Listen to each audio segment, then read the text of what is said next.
Good evening, everyone. Thank you for joining us on day 4 of the 5th Dvara Research Conference on Household Finance. I'm Natasha De Cruz. I'm a research associate at the Household Finance practice at Dvara, and I will be your host for the day. Yesterday, we had an insightful session with Professor Chinmay Tumbe, who spoke about the effects of COVID-19 on migrants, the demographic impact of the second wave on them, and discussed the policy options to deal with such issues through portability of social security, contractor accountability, improved rental housing, and improved procedures for remittance transfers that reduce transaction costs. We also saw an exciting discussion unfold on the innovations required in household finance and how that can translate to better product design and hence take-up. Following from that, we have yet another exciting lineup of events planned for today. Today, we will be touching upon the themes of savings by urban low-income households, gender differences in intra-household finance, and crop insurance. When discussing savings in low-income houses, it is important to account for the precarious nature of work and the volatility in income that such households face, coupled with a lack of formal financial instruments to save or invest. So it becomes essential to study the different modes of saving that these households choose and the reason behind their choices. It also becomes imperative to understand who makes these decisions at the household level and whether the members trust each other's ability to make such decisions. To further discuss such intra-household dynamics of consumption and savings, may I now invite Ms. Dhwani Yanganaram, Mr. Shriyam Gupta, who are associates at Busara Center for Behavioral Economics, along with Mr. Aditya Jagati, who is the director at Busara, to present the research on understanding and testing household level financial behavior using a behavioral design approach. Before we begin the presentation, just a couple of housekeeping pointers. Please drop your questions on the right-hand side chat box, which the speakers will take up during the Q&A session. Also, it would be great if you can add your names when you drop your question. And a note for the panelists is that we are live streaming this session on the conference website, and participants have joined us there. We will not have them here on Zoom. With that said, may I invite the team at Busara to please take over the floor for the next 30 minutes. Over to you. Great. Thank you so much, Natasha, for the warm welcome, and lovely to see so many people here. I know the last yesterday's conference was a big hit, and we really enjoyed all the panel discussions. So hoping that we'll have an equally engaged conversation today as well. I'm Aditya, and I'm one of the engagement directors based out of Busara, India, in our New Delhi office. And without further ado, I'll probably start the presentation. So we call this paper and call this research an endless bargain, as you would see why. Our immediate point is to use a participatory approach to intra-household finance and to really understand the underlying behaviors and why do people do what they do. In terms of what we're going to speak about, I'll quickly run over through who we are and what we do and how it's led to the research questions that we'll be tackling today. We'll then move to the research background and tell you what exactly is the reason behind this particular research that we've undertaken, what are the different methods that we use, and finally conclude with findings and some discussion points on the next steps. Busara is a behavioral science consulting and research firm, and our mission is to work with researchers and organizations to not just apply behavioral science, but also to advance the field, particularly in the global south in pursuit of poverty alleviation. And why we do this, what we do is because we know as behavioral scientists that our minds are far less independent than we'd like to believe, right? In other words, we say that humans are not really perfectly rational human entities that a lot of traditional economics have pointed out. And rather, we are influenced by a variety of external factors and what's really happening behind the 2 ears within the brain that really affects our decision-making process. When I say these external and internal factors, some of them could be the environment or the context in which we operate. What are our intrinsic as well as an intrinsic levels of motivation? What is the memory? What are the cognitive biases that come into play that affects decision making? And finally, what is the social group or the peer group that we spend a lot of time with or interact indirectly or directly with that affects human decision making? This led us to focus on our problem, where we look at not only at the individual level, which is the traditional demographics like age, gender, education, that have all shown to impact household level decision making, but also what really understanding what happens within the household. And when I say that, I mean things like that. What are the dynamics between different members of a household? What are the power dynamics at play between the household head versus other members? And what is the process of negotiation and managing when it comes to management of finances? In addition, we'll also be looking at some of the external or the outside the household factors, which is a mix of many factors. For instance, caste and class. What is the support of family and friends? What is the role of state and non-state actors? And particularly, what is the role of social norms and perceptions that we generally get confronted with on a day-to-day basis? So this brings us to a research question, which is, to what extent do intra-household dynamics aid in understanding household level decision making? And a particular focus is on the gender-based differences in decision making within the household. So we've tried to categorize our research questions broadly into 4 buckets. The first bucket is that of financial responsibility, where we try to assess what are the domains of separate as well as shared financial responsibility within the household. The second bucket is that of spending, where we try to assess what are the dynamics around household purchases and how do couples negotiate and interact with on a day-to-day basis whenever there comes a time of clashing preferences. The third bucket is that of savings, where we understand what the concept of savings really mean for the household level stakeholders and entities. And is there a difference between what the wife's and the husband's conception of saving is? And finally, our fourth bucket is that of trust, where we tease out the couple's trust amongst each other and how they look at each other's financial decision-making ability. With this, I'll pass it on to my colleague, Shriyam Gupta, who will look into how our research is located within the broader research and also talk about the methodology of our research. Shriyam, over to you. Thank you so much, Aditya. So let's just get right to it. We know that the work around the world has tried to assess the role of multiple factors, including economic, human capital, and social, and how they influence intra-household decision-making dynamics, especially with regards to role of women in it.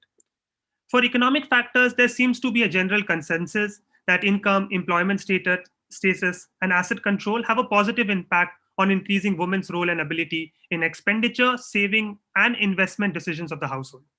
Similar results have been reported from India. On the human capital front, especially with regards to factors like education, there seems to be mixed results, both in India and the world. In some cases, higher education levels of women have been associated with greater role in decisions, while in other cases, there seemed to be no such impact. Lastly, with regards to social norms and practices, research has shown that positive benefits women accrue from economic factors can be mitigated if they live within an unequal gender society. That is simply to say that gender norms play a key role in determining women's ability within the household financial decision-making process.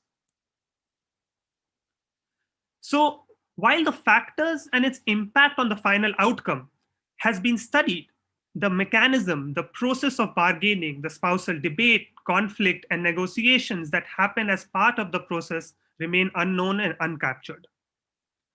And this is what we are hoping to capture in our research.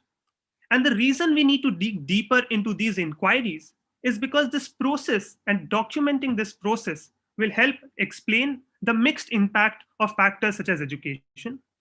Moreover, It will help answer new questions that have come up in research recently. For instance, why has increased communication between spouses does not lead to better economic opportunity for women?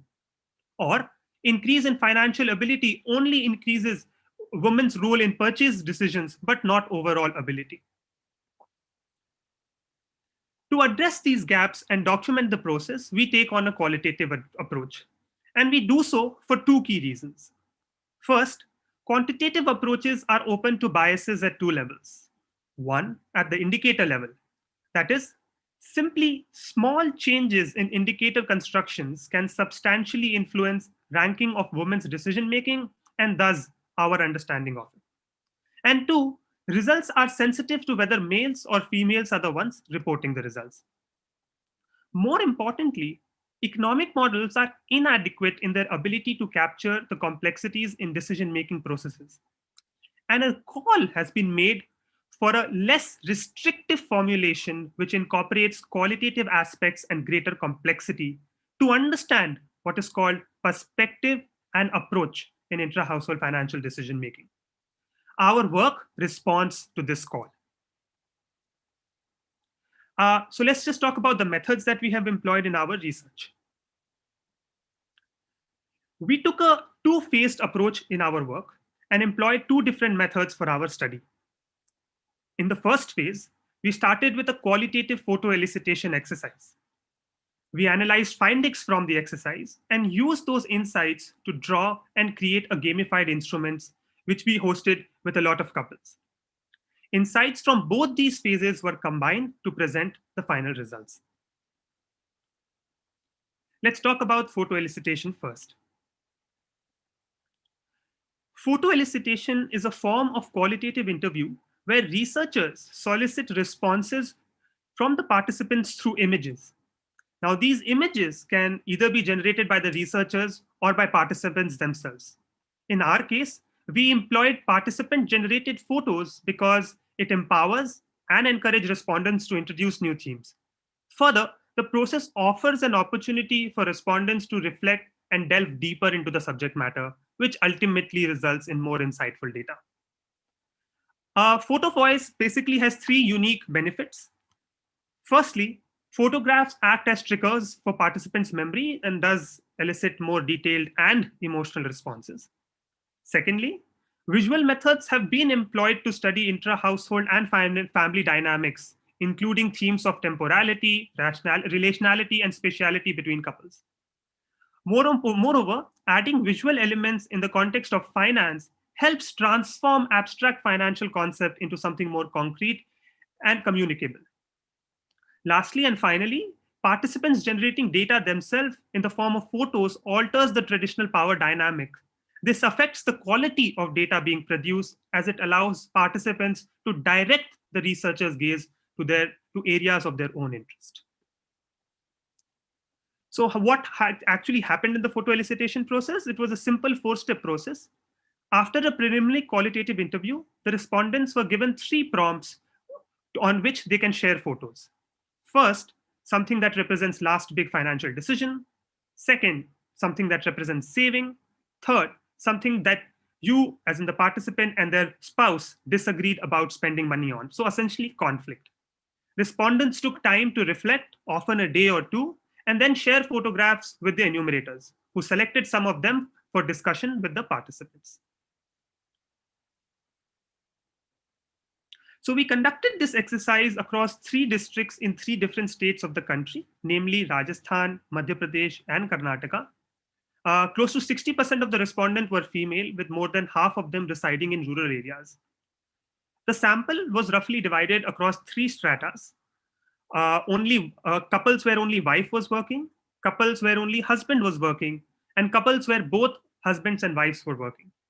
This was intentional, as research has shown that earning affects bargaining power of women within the household. Now let's talk about the gamified instrument.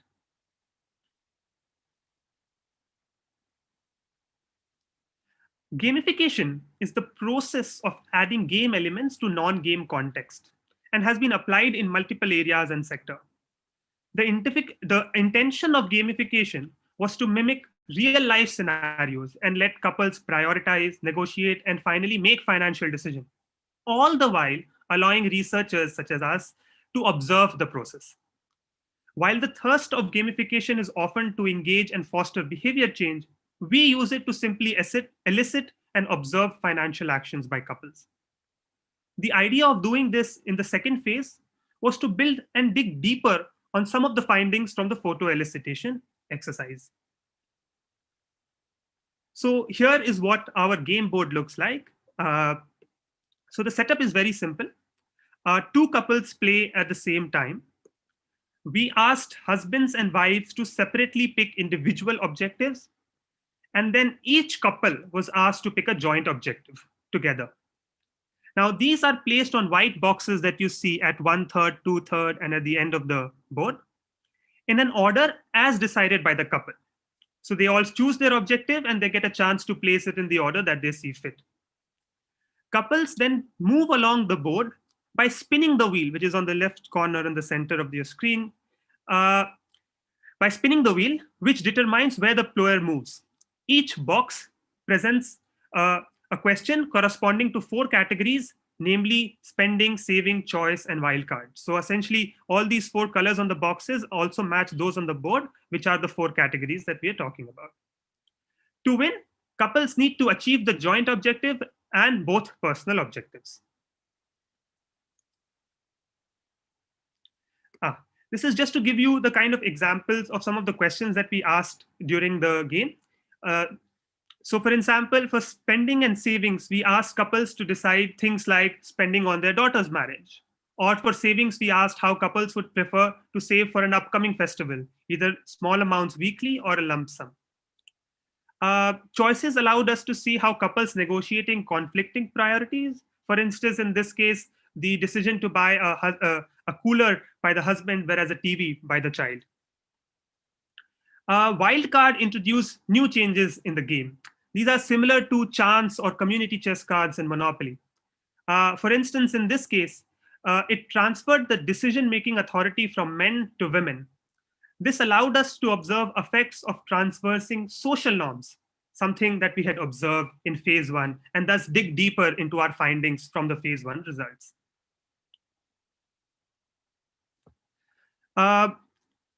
We conducted the game session in Delhi in a low-income neighborhood, and the characteristics are pretty similar to the characteristics of our phase 1 respondents. Similar to phase 1, the sample came from 3 different status. 1, couples where only the husband was working, couples where only the wife was working, and couples where both the spouses were working. Half of the couples came from the last category. Lastly, we followed a 3-step process to analyze our data. We started by getting all the material, including the recording from photo elicitation and the observational data from the gamified instrument, transcribed. Based on the reading of the transcription, in the second step, we developed key themes and codes in line with the research question. Lastly, thematic analysis was conducted to describe patterns within the data and theorize the significance of the pattern. Photographs, along with their discussions, were analyzed together to draw the main insight, similar to any usual qualitative analysis, but with corresponding images supplementing code. So basically, an insight was drawn along with, and to substantiate that insight, we not only put the code, but also an image that was shared with us. Based on all this process, our findings were developed, which I will now hand over to Dhwani to describe to everyone. Thank you very much, Shreyam. So I will now be walking you through our findings from both phases, which we've organized according to these 4 themes. Let's start speaking about financial responsibilities. So our research showed that men and women have clearly demarcated and very well-defined spheres of influence. Women are responsible for managing expenditure related to the everyday operations of the household, including grocery shopping, clothing items, expenditure related to children, and other household things. Men, on the other hand, manage outside expenditures, which involve 2 key characteristics: financial engagement with institutions. such as gas agencies, schools, electricity departments, and banks, and those involving key relationships, such as house guests or employers. In dual earning households, the separate spheres of influence extend even further. Incomes themselves are earmarked based on these spheres, with husbands using their income for external expenditure and women using their incomes for household expenses. In some cases, men's incomes were the only ones being spent, while women's incomes were allocated towards secondary needs of the household, such as savings. So let's talk a little bit more about women's sphere of influence. Across our sample, women were always responsible for the household. Even being the primary earner and only earner of the household did not excuse them from these responsibilities. There was a clear rationale offered for this allocation by both males and females. That was expertise. As women were already managing households, they had information on a household's needs and were thus better equipped to take decisions surrounding it. This was never questioned or considered as something that men could contribute to. It's interesting to note the language that women use while describing these household responsibilities, such as duty or whole responsibility, which not only reflects their high self efficacy, especially if they're earning, but also gives an indication of the largely invisible and sometimes tiresome labor that they are managing. We were keen to explore the possibility of a role reversal, which is something we were able to do as part of our game. Couples were asked to navigate what they would do if the wife was going to work while the husband stayed at home and looked after the house. Most couples felt this was strange, felt that wives should stay at home and look after their children. We then probed to find out if higher pay or really good employment opportunities would sway couples, but to our surprise, this didn't entice them. Men were extremely reluctant to learn how to manage a household, while most of them protested vehemently against this idea.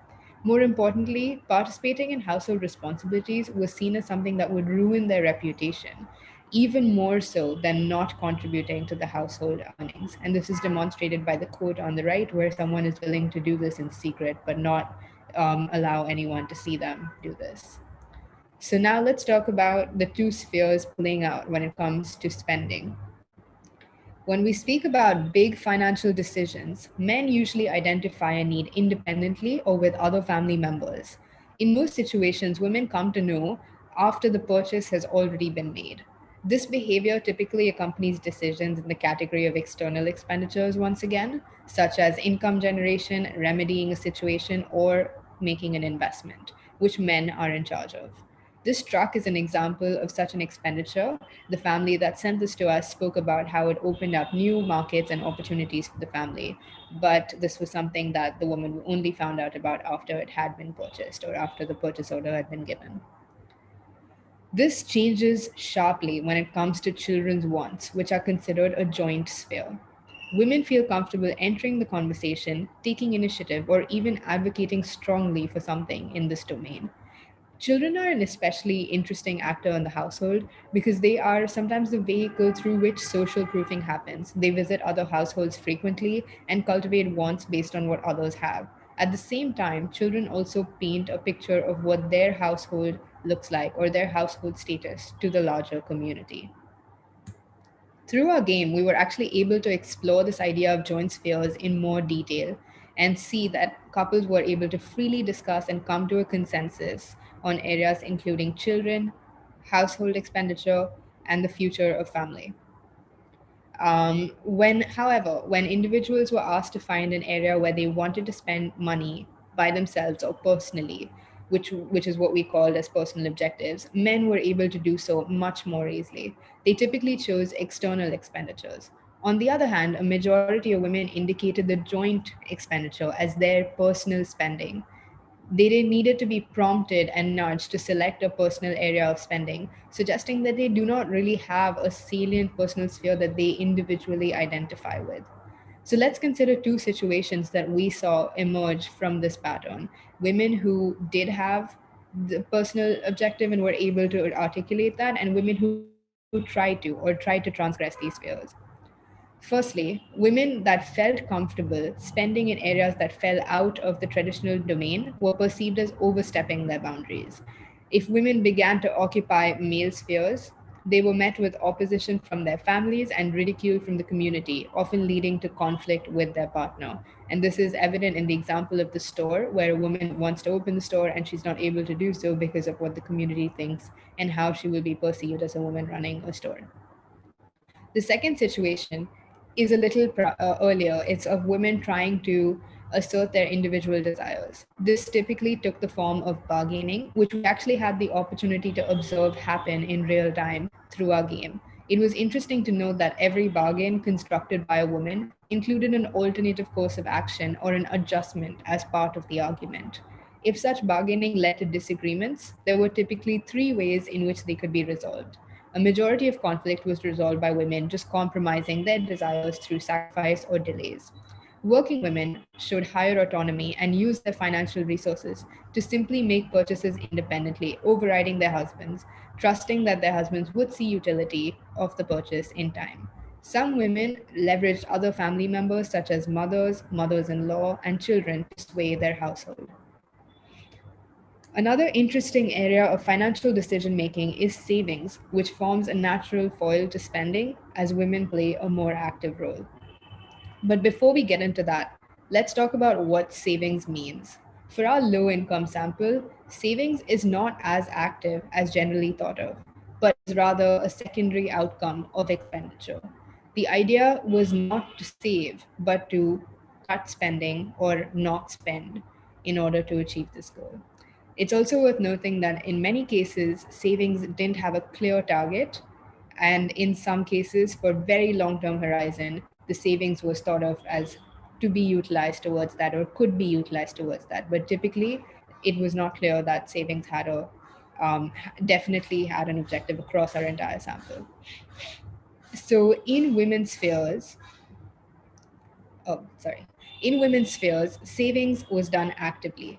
This might stem from how the household is often seen as the place to cut expenses, which automatically place the burden of savings on women. But women actually rise to this activity, demonstrating a keen financial acumen by setting targets and finding clever ways of cutting expenditure, from changing how much meat was bought, bargaining with vendors, adjusting the menu, or using more conventional instruments like LICs, piggy banks, almiras. We also saw through our game that husbands take the lead on issues of expenditure, while women are more vocal on questions related to saving. There's a clear difference in their behavior based on the types of questions. For the savings questions, women were visibly more involved, nudging their husbands to make decisions a certain way. We also found that women go to great lengths to safeguard their family from unforeseen expenditure and build a corpus of funds for emergencies. Hiding savings reflects women's need to try and ensure control over their income and maintain autonomy in case of conflict over expenditure decisions. The last element I want to talk about is trust, which is really how everything comes together and brings the spheres together. How do couples view one another and choose to interact with each other based on this entire boundary sphere system that we've been talking about? A majority of respondents state that they consulted their partner before making a big purchase, and they view transparency as productive. No one in our sample reported having financial goals their partner does not support or not being able to communicate with them. However, their words and previous actions, which we found out through the photo voice exercise and the game, showed us a really different story. Men do not trust their wives to make big decisions or do not believe that they have the ability to do so. And women feel quite similarly, not trusting their husbands with their income, employing many creative measures again to keep them away. Women are also expected to disclose their own financial activity, while transparency for men is non-obligatory. We were able to see this discrepancy between stated and felt trust during our game by asking men not to participate in decision-making for one wildcard round. This didn't really work very well for us, actually, with husbands either choosing to participate anyway or making their presence strongly felt to their wives. More than anything, this showed us the lack of trust they had in their partners. So these spheres of operation and influence are more entwined and complicated than we would have thought, but there's a lot of potential to use them in different arenas. I'm going to talk about 5 main findings and the implications that we as a team have been discussing. So let's begin with the biggest one, the notion of separate spheres of influence. Instead of trying to push against this, we're curious to know if we can frame products, services, or even savings goals in line with these demarcations. For example, could we encourage income generation goals that need to be funded entirely from men's income? This might free up a woman's savings for other purposes and allow the household to achieve not one but two goals within the same time frame. On the other side of separate spheres lies child related expenses. Women and other agents surrounding children, like teachers or school staff, could be key delivery channels. We also found that women nudge their partners to prioritize children's education and expenses over other items, which makes women a really good target audience for programs to strengthen attitudes towards completion of education or prevention of marriage at a young age. Lastly, the final verdict of the husband is key to most decisions being accepted or even taken in a household. Could there be a way to bring the couple together for certain interventions and then use that as a method to extend the joint domain? We talked a lot about the rigidity of the woman's role in the house, but we've been curious about whether earmarking goals as primary and secondary can tie them to different members of the household. Women can then focus on the things that they care about without contesting their spheres or sacrificing what they want to achieve. As I touched upon earlier, one of the things that we saw was that men continue to play an undeniable role in sanctioning decisions. Any attempt to improve women's agency will need to go beyond just the final realm and account for other obstacles and areas of decision making, as well as this very clear and important norm.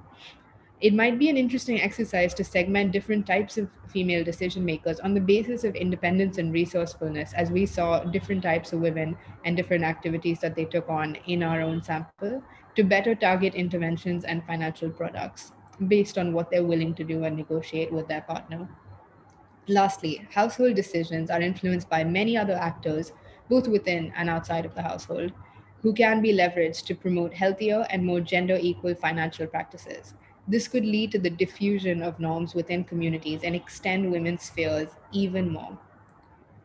So I'm just going to speak about some limitations and directions for future research before we wrap up. To speak briefly about our photo elicitation, we had the opportunity to interview one member of the household, of each household that we spoke to, which means that we had one perspective on each dynamic. It would have been even more ideal had we been able to interview both, but we were able to capture many different perspectives from different households instead. So the other thing to note is that our interviewees and interviewers came from the same company but worked in different verticals. This was the nature of where we were able to do such close field research last year. And now coming to our gamified instrument, it's very experimental, and I'm sure everyone has a lot of questions about it. This is something that we were really excited to come up with and pilot and just see, if there was potential for this to work. And that's what we did. So it is very much in early stages. It hasn't been validated in the way a traditional game would. And lastly, as anyone who's conducted research in India knows, we had some stray observers and people who were just curious to see what we were doing because we ran our research in Anganwadi centers. So this might have made some of our respondents playing the game slightly more self-conscious. So based on our work, we're keen to think about 4 future areas of research: the relative influence of different economic and non-economic factors on women's decision making. We're not just interested in that, we're also interested in how they might speak to each other, because we saw how norms interacted with earning status of women. So we're very interested to see work in that direction come out as well. We're also keen to know the extent of influence that members inside and outside of the household have, which we saw through children, employers, and of course, we haven't even started getting into the secondary members of the family yet.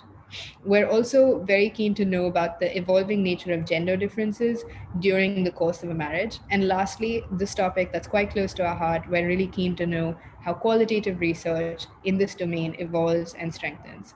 So thank you very much for listening to us and for giving us a chance to share our work. I will pass it back to you, Natasha. Thank you. Thank you so much for your interesting presentation, Dhwani. The real-life game simulation sessions described and the assessment that followed based on the approach taken by both spouses in real time, it sounded like an intriguing approach to capture behavior, which has a chance to minimize the biases that occur because of self-reported data. Now, next on the theme of savings by low-income households, we have a presentation by Dr. Sudatta Banerjee, Dr. Archana Srivastav, and Dr. Rishi Kumar, who are associate professors at BITS Pilani, Hyderabad, who for the next 30 minutes will talk about the issues and challenges in saving that urban low-income households in India face. I welcome the team to present their paper. Over to you. Okay, thank you, Natasha. I will just share my screen.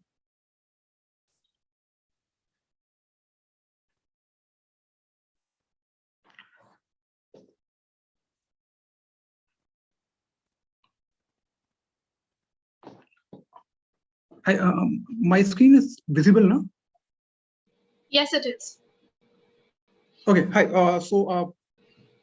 Good evening, everyone. I'm Rishi Kumar from BITS Pilani Hyderabad campus, and I'm joined with my colleague from BITS Pilani, Dr. Archana Srivastav and Dr. Sudatta Banerjee.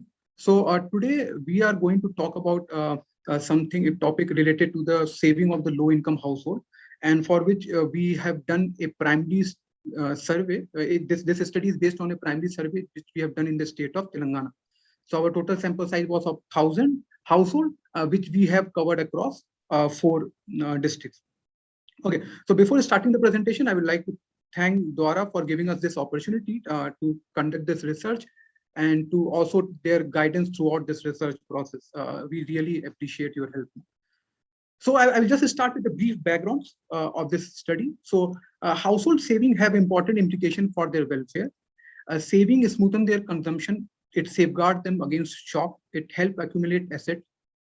And in the context of Indian economy also, with the liberalization of Indian economy, various saving instruments have mushroomed for middle and upper class household. Bank avenues like flexible fixed deposit to numerous SIPs have come up to cope up to the demand of the middle class or the high class household. However, at the same time, low income household saving remain underappreciated and under researched in the country. And you can also see that this biasness, you can also observe this biasness in the policy. Through the policy, if you observe that the policy focus is more on the facilitating access to formal credit to such household by designing low cost product. But unfortunately, the same innovations are not adopted to offer safe and high return saving product for the low income household. And one of the possible reason for this can be that because the low income household, they do not have sufficient money to make sufficient amount of saving.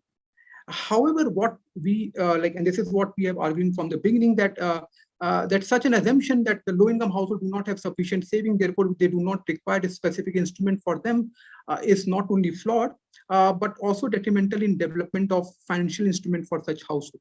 So you can see like so many scams are there where generally these low income household people are affected.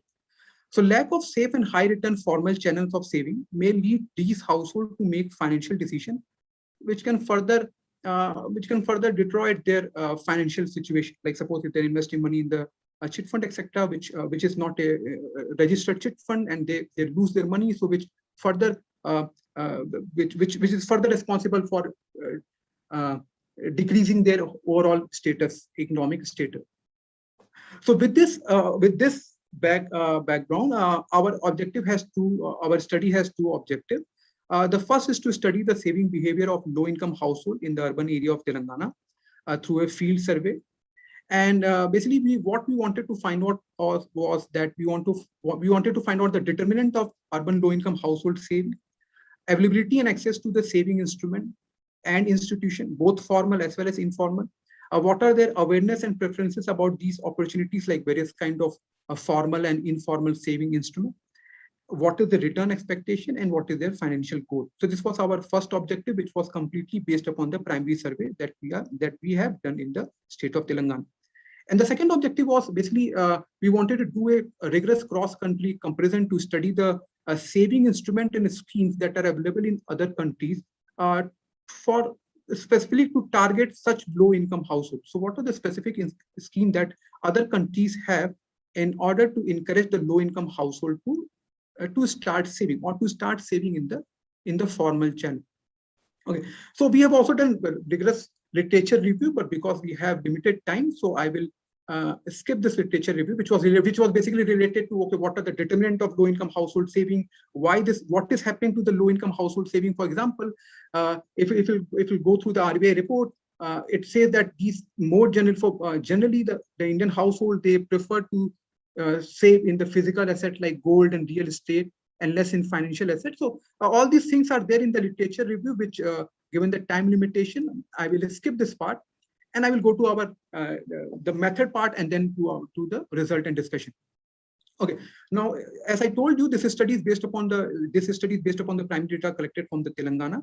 In Telangana, we have collected data from 4 districts: Hyderabad and Rangareddy, which are the district with highest per capita income, and Jagtial and Kammareddy, which are the district with lowest per capita income, and the total sample size was of 1,000.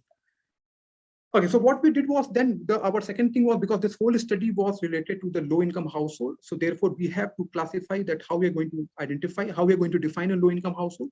So we rely on the definition given by the different institution, like government have the different classification of different types of household. Like, for example, Ministry of Housing and Urban Poverty Alleviation, they have a classification of economically weaker section, lower income group, etc. Then Reserve Bank of India also has a classification. So what we did was we gone through all these classification, and finally we decided that after even discussing with the Dvara people also, that for our study, we will take low income household as an household with an annual income of less than rupees 3 lakh per annum. So monthly it will be less than 25,000 per month. So therefore in our sample, all the households are there with the income of less than 25,000 per month. So we are classifying them as the low income household.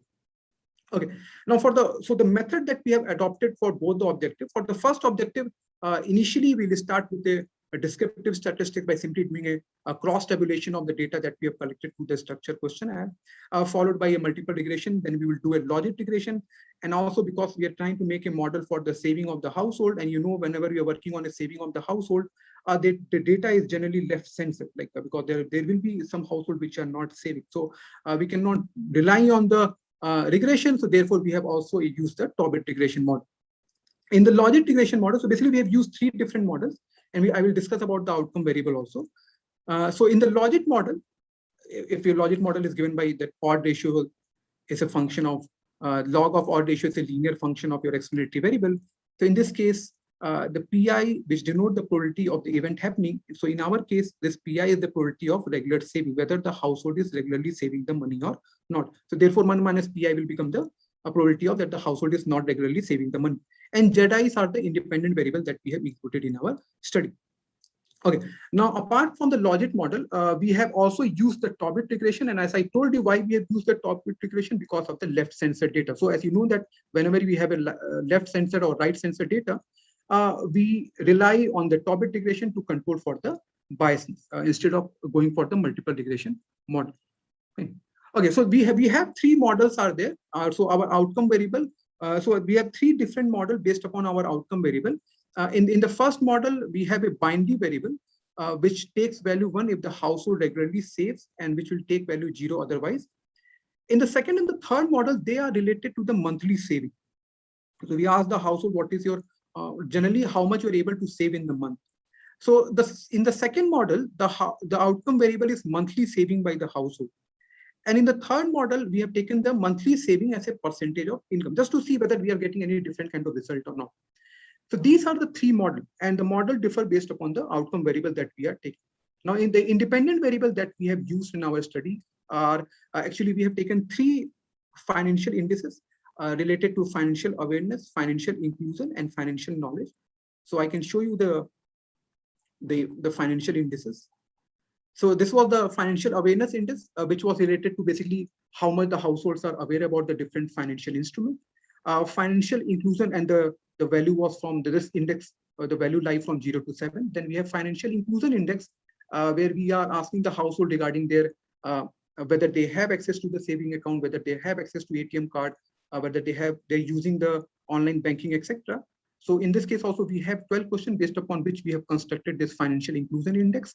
And finally, we have also constructed this financial knowledge index, which was basically an index which was to understand how much the household have knowledge regarding the interest rate and all those kind of things, and whether those factors also plays an important role when the household is making the decision.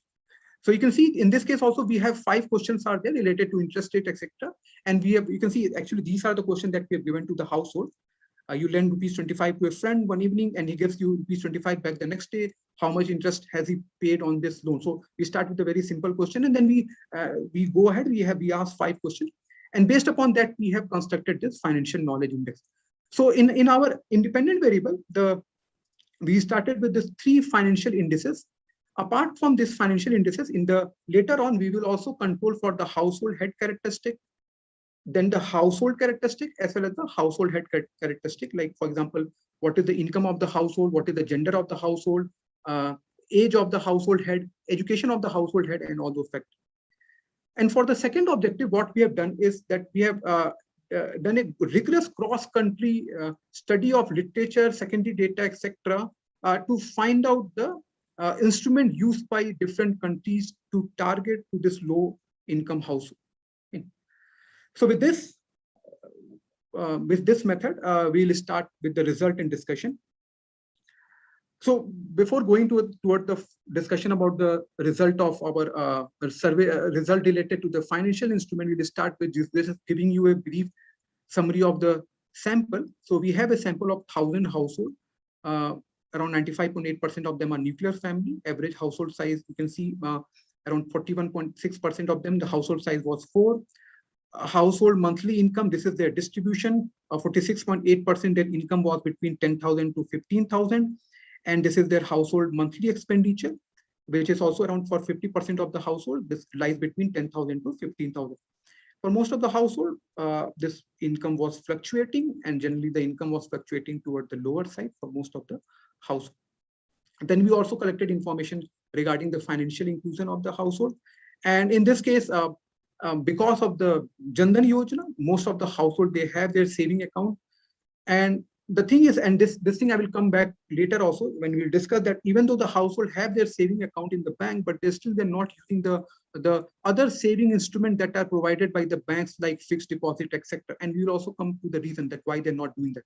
So if you go through this financial inclusion, you can see that overall all the household have the account in the bank.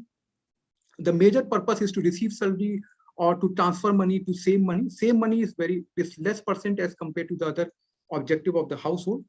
And we also ask the household regarding whether even if you're opened the account under the Jan Dhan Yojana, whether you're using your account or not for withdrawing and depositing the cash. And in this case, you can see the household are using the account for withdrawing and depositing the cash. The same thing was true for the ATM card also. Credit card and online banking was very few household they have. Online banking also very few. Mobile wallet, 15% of the household have mobile wallet. And as far as insurance is concerned, even though 70.8% of the household have insurance, most of them have vehicle insurance. So if you ask question related to the life insurance and the health insurance, only 26.5% of the household have life insurance, while only 1.1% of the household have health insurance. And pension fund, only 4.5% of the household have pension fund, and most of them also they're getting the benefit either through the central government or through the state government under the old age pension scheme or under the widow pension scheme. Now, if we come to the saving behavior of the household, 94.3% of the household, they are saying they have done some kind of saving, either at any time in the past, while 86.8% they are saying they regularly save the money. Now, the thing is this, even though they're saying they regularly save the money, the amount that they save, they keep on fluctuating, and generally it keep on fluctuating toward the downward direction. And the reason for the same are lending money to friend and relative, unexpected family expenditure, and reduction in income. Because of these factors, the saving of the household also keep on decreasing. But the thing is, even though the households are not able to save sufficient amount of money, but for most of them, the saving is a very important factor. And when we will come back to the COVID result, at that case also the households are saving is very important for them. If you go to the detail of saving, you can see on an average, the households are saving 3% of their income with a minimum of 0% and maximum 10%. And if you go to the monthly, how much they're able to save, so on an average, because we are taking the zero also into account, the average was around ₹460. No, so that was regarding the saving of the household, whether they are saving or not. Now, this is about the saving portfolio and the awareness of the household. So if the households are saving, what are the portfolio in which they are saving? Now, if you pay attention to the table, if you go through this table, you can see that the percentage is quite high among the saving accounts. So most of the household, they have the saving account because of the Jan Dhan Yojana, but they're not using the fixed deposit or the recurring deposit which are provided by the banks, the same bank in which they have their account. But the other scheme, which are other financial saving instruments that are used by the households, are chit fund, used by around 30%, gold, which is also quite popular, used by around 79%, house, shop. So if you combine the real estate percentage is also more than 60%, cash 88%, and friend and relative 38.8%. So network effect is also there. They're saving their money with their friend, which is also very, when we'll come back to the one of the instrument called chit fund, one of the reason for saving in the chit fund was because of the network effect. So you can see that among these instruments, the most of the household, their saving is mostly in the physical asset. Around 90% of the households are saving in the physical asset in the form of either gold or real estate, like land, flat, house, or shop, or other commercial buildings, etc. And around 87.8% of them are saving in the informal channel. So the thing is, even under the chit fund, what we have done is, so even though 30% of the households are saving in the chit fund, we classify them as the registered and unregistered, depending upon whether they are registered under the government. So based upon that, most of the households are saving in unregistered chit fund, and most of these chit funds are somehow they know the person. Either they directly know the individual, or they know the individual indirectly through their friend or through their some relative, etc. So among the household who are saving, 87.8% of them are saving in the informal channel, which are informal channel are unregistered chit fund, gold harvest scheme, cash, or either saving with the friend and relative. While only 21.9% of them are saving in the formal saving channel, a formal channel like fixed deposit, recurring deposit, share in equity, and registered chit fund. So you can see even the percentage of fixed deposit, recurring deposit, share in equity, mutual fund is very low. So even though the households are regularly saving the money, the amount is not very huge, but still they're saving the money, but they're not saving in the formal channel. Either they're saving in the informal channel or they were saving in the physical asset. Okay, now in this context only, I just wanted to go through this chit fund to give you an idea why the households are saving so much among the chit fund. So you can see that in the chit fund, the amount that is saved by the household is for 40% of the household, it is between 20,000 to 50,000. And the reason that they're saving in the chit fund is because of the good return, followed by the convenience. And later on, when we'll come and we'll discuss about, okay, why the households are not saving in the formal channel, one of the reasons is that either the banks are very far away or because of the unfriendly atmosphere present in the formal institution. And this is one of the factors why the household, they prefer to save in the chit fund or anything which is much more convenient for them. So you can see that this is the detail regarding the chit fund. Now we will come back to the specific instrument, and we'll try to discuss why the households are saving in these instruments and why they're not saving in these particular instruments. So for example, why the households are saving the fixed deposit. So we asked them why you are saving the fixed deposit. So the reason was safety, return, and convenience. Chit fund also, you can see safety, convenient, return, and network effect is also there because they know someone who has that chit fund and therefore they decided to save their money. So because that thing is there that you know some person. Gold is, you can see the return is very high, convenient, safety, and they also think as a mortgage for the future. Real estate, personal use, safety is there, high return. Health insurance, very few people are there, but because of safety and network effect. Pension scheme, RD, stock and exchange, share in equity, mutual fund, very low savings are there. So these are the reason for the household who are saving in a particular instrument. But if we come to the reason why the households are not saving in a particular instrument, for example, if you go to the fixed deposit and recurring deposit. So one of the reasons is low return as compared to, for some household, it has low return as compared to what you'll get by investing in gold or in real estate. Too much paperwork, unfriendly atmosphere, and banks far away. Now the point is, you can see that even though household, they have their saving account in the bank, but still they're not saving in the fixed deposit. Now, if you come to the share equity and mutual fund, they have very less knowledge about those saving instruments, and that is one of the reasons. And also they are very risky. Chit fund, why they're not, if some household which are not saving because of high transaction cost, and either they do not have information regarding the chit fund or they consider chit fund to be risky. For the gold, even though most of the households are saving in the gold, few households who are not saving in the gold, the reason is that it is difficult to sell. Real estate also difficult to sell. But if you come to the bank, post office, etc., any formal institution, the main factor is low return, unfriendly atmosphere, lack of awareness, and too much paperwork. So if you compare a bank that go and if these households have to go to the bank to open a fixed deposit as compared to open a chit fund account, the chit fund account, it is much more easier option for them to go into the chit fund, go save money in the chit fund. Now we have also asked information related to the health insurance and the pension scheme. So why the households are not saving in the health insurance? Because of the lock-in period and low return, and also they have very less information. In the case of pension scheme also, low return and lack of awareness, and also they do not think about the old age. Fine. So these are the major reasons for the household who are not saving in a particular instrument. Now, if you try to classify the instrument regarding which is the safest, which is the convenient, which has the highest return.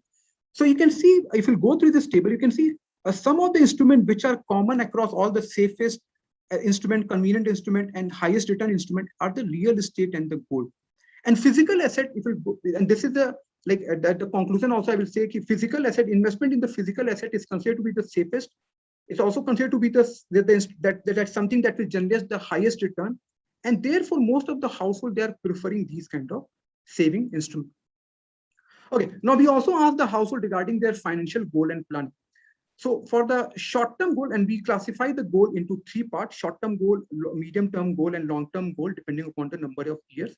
For the short-term goal, which is less than 2 years, you can see for most of the household, their short-term goal is basically they want to save some money for their children education, and some of them they also want to save some money for their children marriage, and around 45% of them are saving money for that. Now, if you go to the medium-term goal, also the same kind of things are there. Business is also added, but less number of people are saving for the medium-term goal.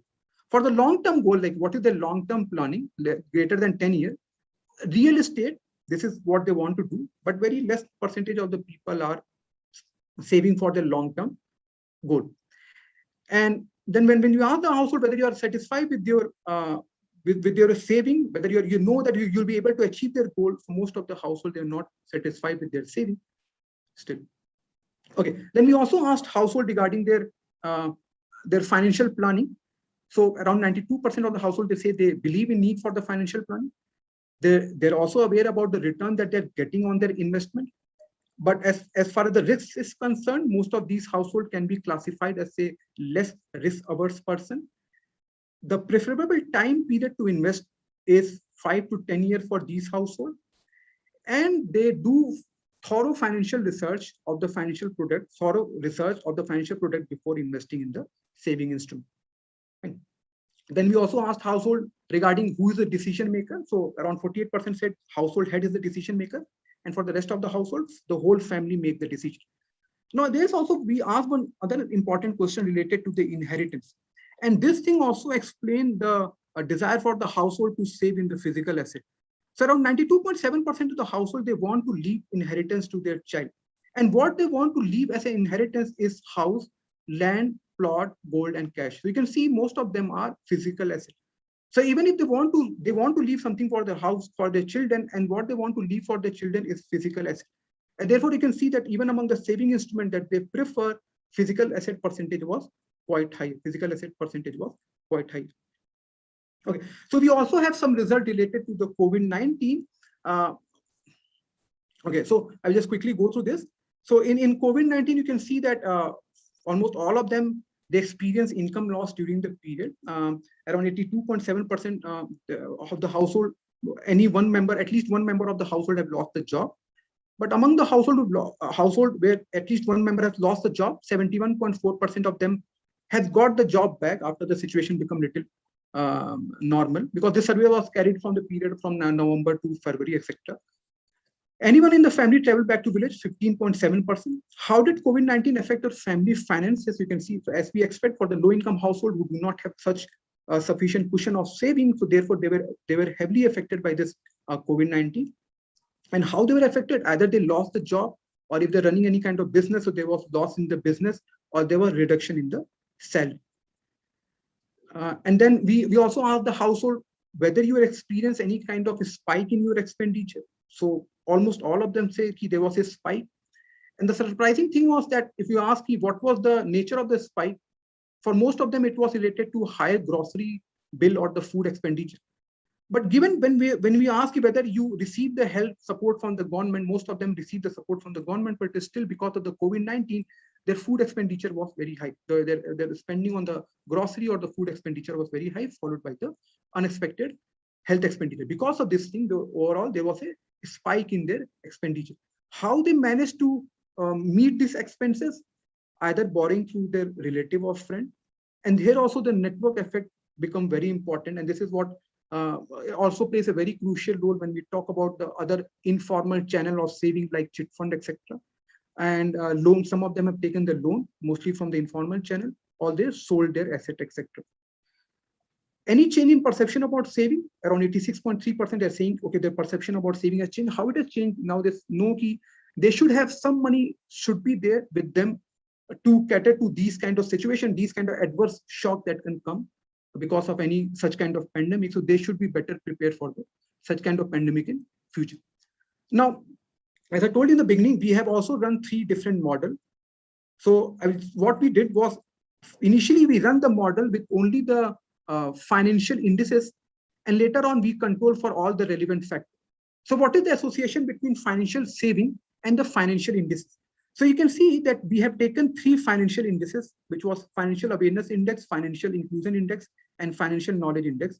And all the index have positive effects. So the first model is related to the saving, which is a logistic regression model, where we are trying to find out if the average score of the financial awareness index is increasing, your odds of savings are increasing. The second model is related to the monthly savings. So again, you can see there's all the coefficients are positive. It means as your score on the financial indices are increasing, your monthly saving is also increasing. And we have, after controlling for the biasness, even after running the Tobit regression, we are getting the similar kind of result. The third model where we are running where our dependent variable was as a percentage of income, there also you can see the positive effect on the saving of the household if the household score on these 3 financial indices are increasing. Now, this was the basic model that we run. And after that, what we did was we control for all other relevant factors, like household characteristic, household head characteristic, for example, monthly income, number of family members, ration card, whether the gender of the household, age of the household head, education, whether they receive the salary in cash or whether they receive the salary only in account. And so we use all these variables, and our finding was that across the 3 outcome variables, the saving had positive relation with the 3 financial indices, stressing the importance of financial inclusion, knowledge, and awareness. Income and positive relationship and number of family members. So income has a positive relationship with the saving, while the number of family members have negative relationship with the saving. So what we did was, in this case, even though we have run this with number of family members, so I've also tied this model with the dependency ratio, that number of dependent members divided by total member. And there also we are getting the same effect, same kind of relationship. Household saving was decreasing with the increase in the age of the household. So household saving was also decreasing. Household saving was also decreasing with the increase in the age of the household. So this is what we concluded from our regression and the Tobit and Logit model. Now, from the other cross tabulation and all those things that we have done, descriptive statistics that we find, our conclusion was that majority of the household, they prefer to save in physical form of assets such as gold, real estate, and cash. And these are illiquid in nature, but is still preferred due to perceived assured return with assumed low risk level. The friend and relative influence saving decision, and we're also trusted to park their savings. So you can see that when we are discussing the saving, different saving instrument, large percentage of the household were saving with their friend on relate. So that thing is also there. The trust is there because if you're saving with them later on, if you require any money, you can always borrow from them. Further, the household borrowed from friend, relative, or private money lender for extraordinary expenditure. This shows that the social network plays important role in financial decision of the low income household. Investment of life insurance and pension fund remain low, and the bank and such institute were perceived to customer unfriendly by many. So the point is, these low income household, they are saving money. So the thing is, they're not saving, the amount of money that they're saving is not very high, but they try to save money. And the thing is, the instrument with this thing that they are more convenient for them and which are more suitable for them, they are preferring those instruments, for example, like real estate or gold or chit fund in the case of informal instrument. But they're not preferring the formal channel like fixed deposit or investing in the share market like mutual fund, etc. Okay, so we have also done a similar, as part of our second objective, we have also done a rigorous cross-country study to try to find out that what other countries are doing, for this low-income household to encourage them to start saving more. So for this, we have covered around 14 developing countries and 8 developed countries. We have studied their instrument, etc. So you can see that, yes. Sorry. No, Dr. Rishi, you can please continue. We are left with 1 minute for this presentation. Okay, I'm just like 2-3 slides are there. So you can see that so what we did was we did a rigorous cross-country analysis, secondary data analysis, literature review, etc., to try to find out the different instruments that are used by the countries developing or either developing or developed countries to cater to the demand of these low-income households. And what we thought, going through all this thing, there are 4 common schemes are there with similar characteristic in different countries. The first was specific purpose account. So in some of the countries, what they're doing is they're encouraging the household to save money for a specific purpose. So even in the case of India, also we have started this this scheme where you can save the money if you have a girl child, and that money will be there when the child will become at the age of 21 or 18 years of age. So in the other countries also, in these developing and developed countries, they have this specific purpose account where people can save their money until they achieve their goal. Second, digital banking system is in use for better reach in the remote area and for easy financial transaction. The third is incentive, where what is happening is government is giving incentive. Like suppose if the households are saving the money, but if they're not withdrawing the money for like suppose for a certain period of time, so some money will be contributed by the government, or they will be given some kind of bonus interest rate. So those kind of incentive-based schemes are also there, which are followed by different countries to encourage the low-income household to save more. And fourth, woman, farmer, small trader, worker, and children specific schemes are also there. Basically, the scheme targeting to specific group of people to encourage them to save more. So broadly, saving scheme mainly focuses on providing financial stability, financial inclusion, and achieving a specific goal. So these kind of schemes are there in other developing. They part of all, Raman, you know. Okay. Pawan, they got a print. Okay, so thank you. If you have any comments and suggestion, we will really appreciate that. So thank you, Dr. Rishi, for that insightful presentation. It helped us think harder about the gaps that remain in the savings literature of low-income households and the scope and need for further research in this field. Now the floor is open for questions for the next 10 minutes. Please go ahead and type your questions in the chat box if you haven't already. Meanwhile, we will start by taking questions that have already come up. So my first question is for the team at Busara. And Swati asks, this is a question about how you deployed the game on the field. How did you identify and nullify any false or deceptive behavior by any planner?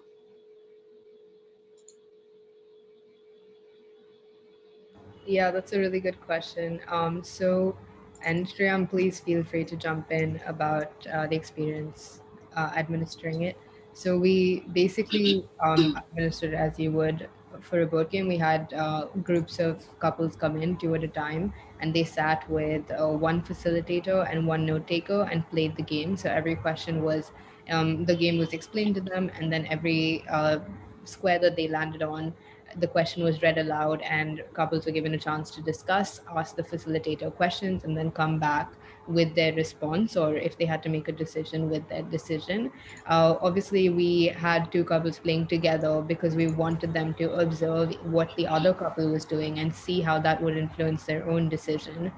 In terms of falsifying or deceptive behavior, we actually accounted for this in the design of the game. We felt like with a lot of games, there was a lot of scope to just do whatever you could to win. So the way we set it up was that winning wasn't really straightforward. Like you couldn't reach the end of the board any faster by making certain decisions, or you couldn't escape answering certain questions. And if you were to win, it was just a calculus of like whether you were able to hang on to enough money to get to that point. But the way we tried to settle that was not to have them move through the board at a certain speed, or certain responses were not given more weight than others, which prompted them to go forward even faster. So we tried to account for it in that way. And we, of course, like when we do the consent process before we start, we try to ask people to answer questions honestly and truthfully. And that's something that we explain to respondents really carefully before we do this. And if I may add, I think the other interesting aspect of the game design was the amount that we had that was tied to the individual decisions and the joint decisions. So every individual decision was priced as 150 rupees and every joint decision was priced as 350 rupees, which is more than twice the individual amounts, right? So in cases, so this was meant to prevent people from taking any individual level decision, for which they had more autonomy, and in case of a higher stake couple based like a joint decision, that's something where the game prevented them from rushing into and earning a higher amount in that, incentive structure was designed. And just to add to both these already wonderful comments is that we also did a debrief after the game was over. So that gave an opportunity for the moderator and the person who was playing the game to come out separately and talk to us individually about what they felt of the game and stuff. And we debriefed with them briefly on is there any decision that made you uncomfortable? Did you feel right or wrong? So in a way to reaffirm and recheck their experience of playing the game. That was very well answered. Thank you. So the next set of questions is for Bits Pilani. The first question by an anonymous user is, do you think chit funds are safe to save? Sorry, do you think? Chit funds are safe to save in. So the thing is like, obviously within the chit fund also we classify them under the registered and the unregistered chit fund. So obviously the registered chit fund, they have higher credibility, but these household, because the thing is, most of the household, when they're saving in the chit fund, they're related to somehow they know the individual person through which they're saving in the chit fund. So therefore that factor is there, but obviously they're not safe now. Like as compared to the other formal channel, these chit funds are not safe. Like we heard so many cases, even in the case of West Bengal also, we have that case where the chit fund was there and that they ran away with all the people. Okay, so they're saying, okay. So even in that case also, you can see that in the case of West Bengal, that the Sharda chit fund case. So obviously the chit funds are not safe. But as I was saying, because why these people, they still prefer the chit fund because of their convenience and because they know the individual through which they're investing in this chit fund. They have certain level of trust within those individuals. That answers it. Thank you. Another question from an anonymous user is, what does returns mean in health insurance? What does? What does returns mean for health insurance? So the thing is like, if you're asking a household, like you have, and we are targeting the low income household, and we're asking them, these are the different saving instruments are there, and which saving instrument you are going to, whether you're going to invest in this, whether you have invested or in future, or whether currently you are investing in this particular saving instrument. See, in that case, the household, like they have to prioritize now, like, okay, these are the instruments. Like suppose if they invest the same amount of money in the real estate, after 10 years of time, they will have certain amount of buffer will be there. Or if suppose if they're taking a health insurance and they're buying a health insurance, in that case also it will cover their health cost. But like suppose for the low income household, they have to balance between if they will save the same amount of money in the real estate at the end of the 10 year, like if they have those kind of crisis. So even though that is a little, it is difficult to sell those assets, but still according to these people, it is much better to save in those assets as compared to saving in the health insurance in order to create a buffer for adverse health situation. So whenever they have a bad health situation, obviously it makes more sense that they should go for the health insurance.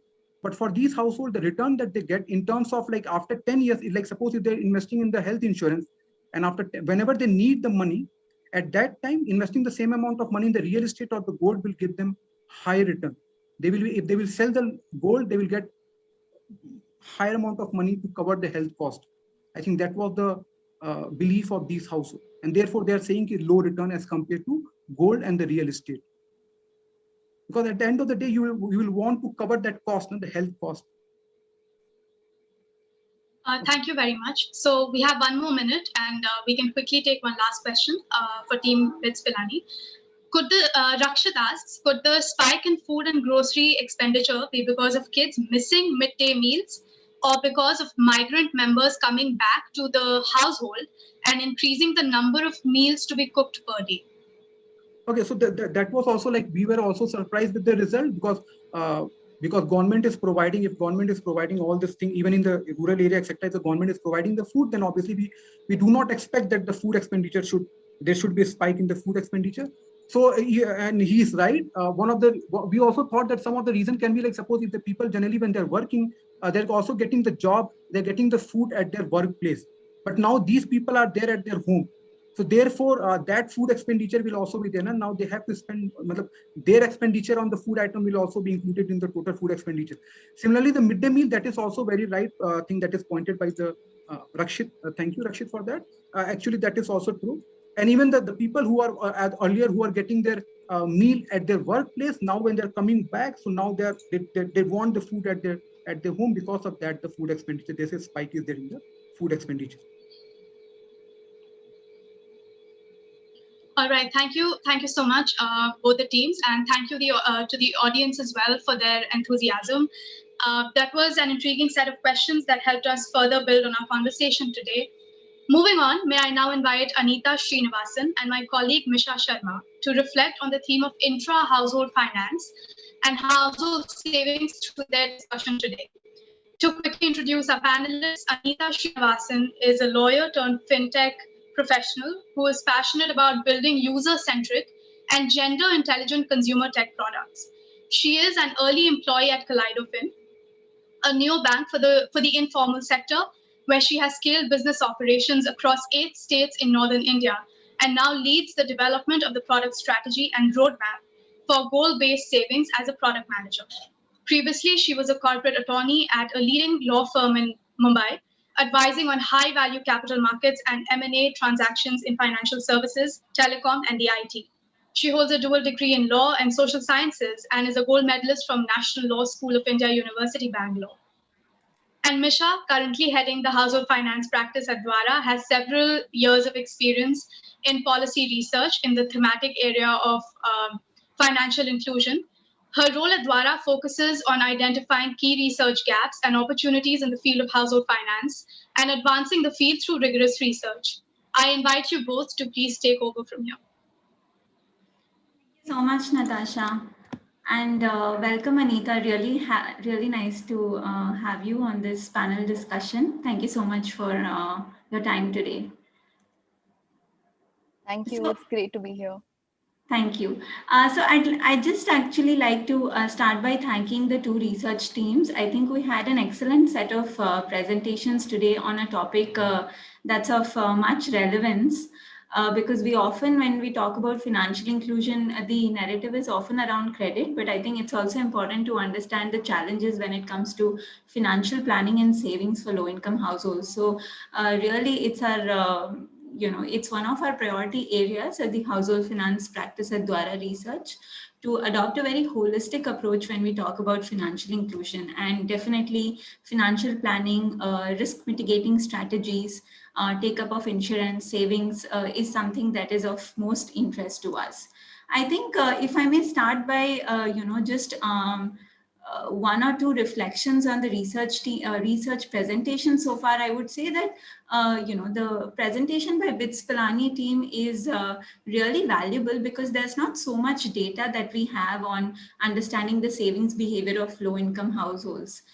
We have nationally representative data sets on conducted among Indian households, but they don't go at such depth.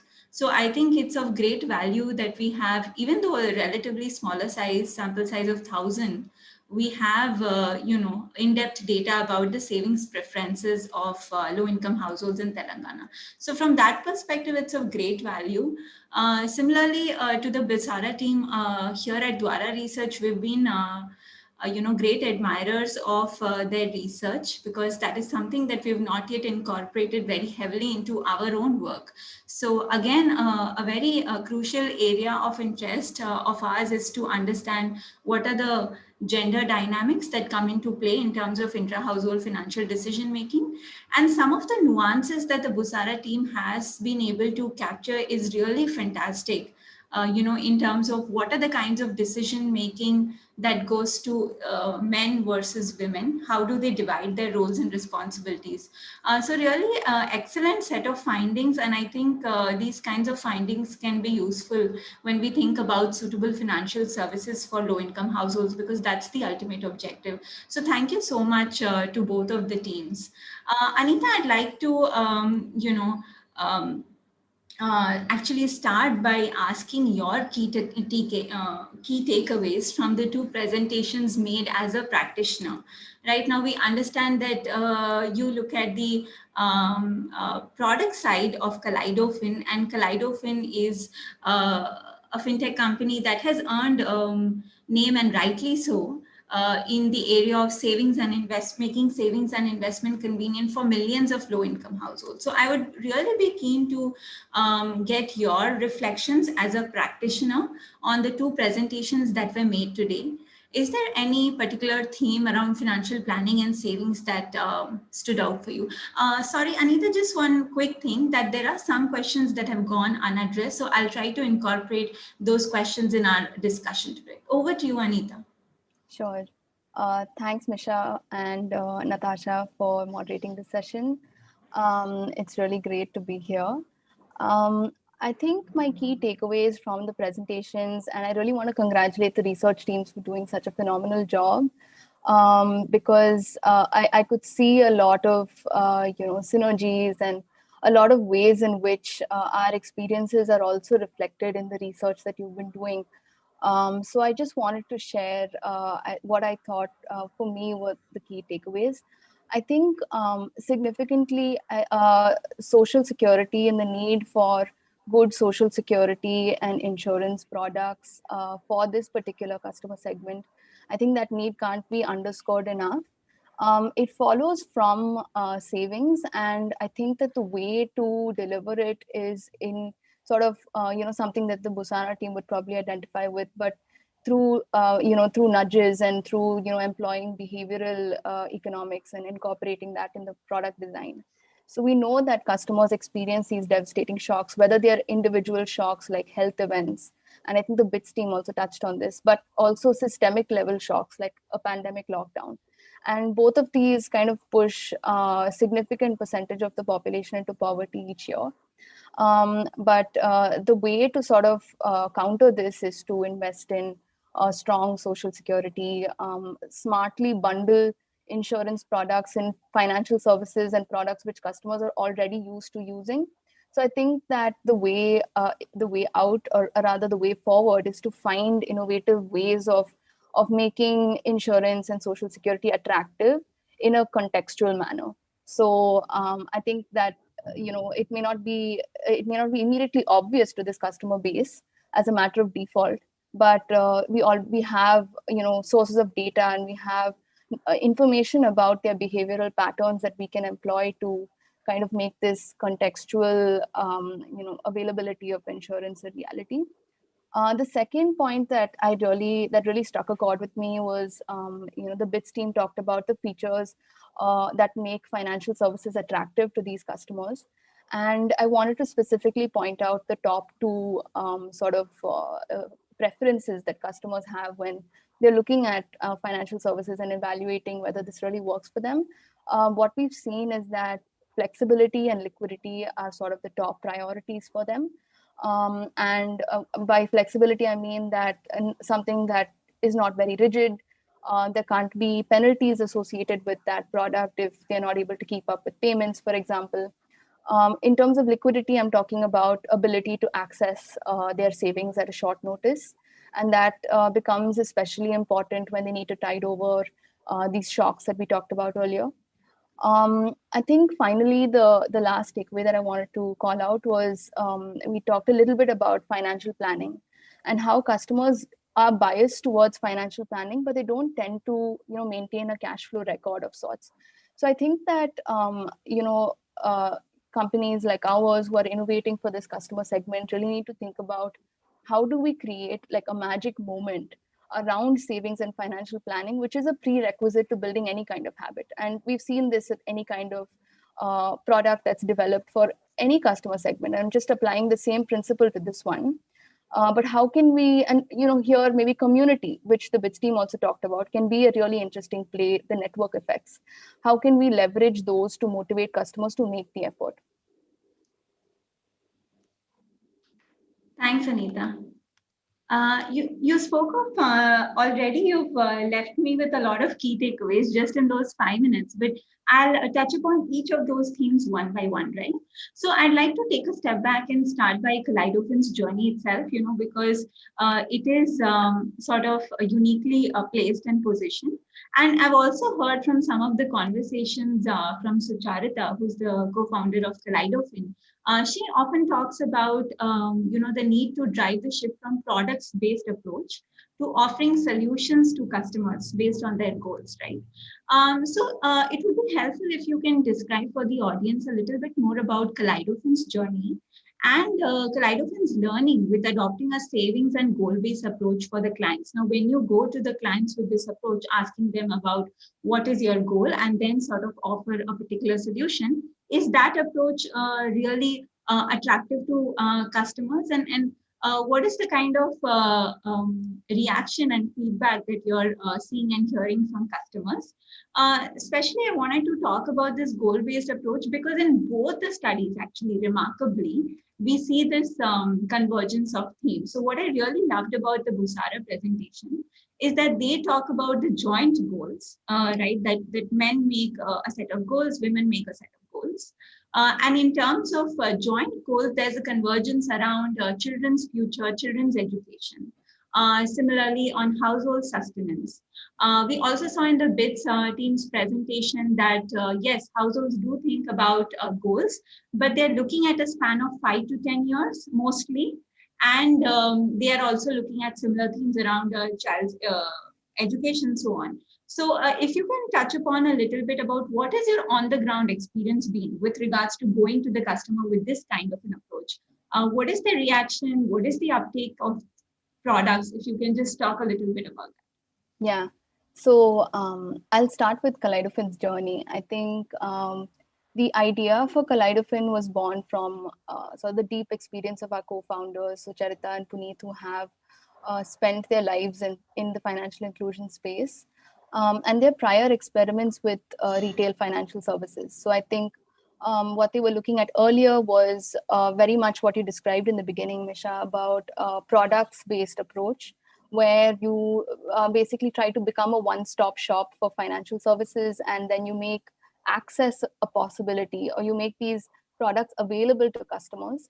But I think the learnings from that, which ultimately fed into how Kaleidofin and the approach was rethought, was that in addition to, just access is not enough. In addition to access, you need to also add in advice and really take the load off the customers in terms of deciding which financial product or service is the one that they should be selecting, given their stage in life, given their risk appetite, and things like that. And I think the other thing that informed the approach was a lot of research around, when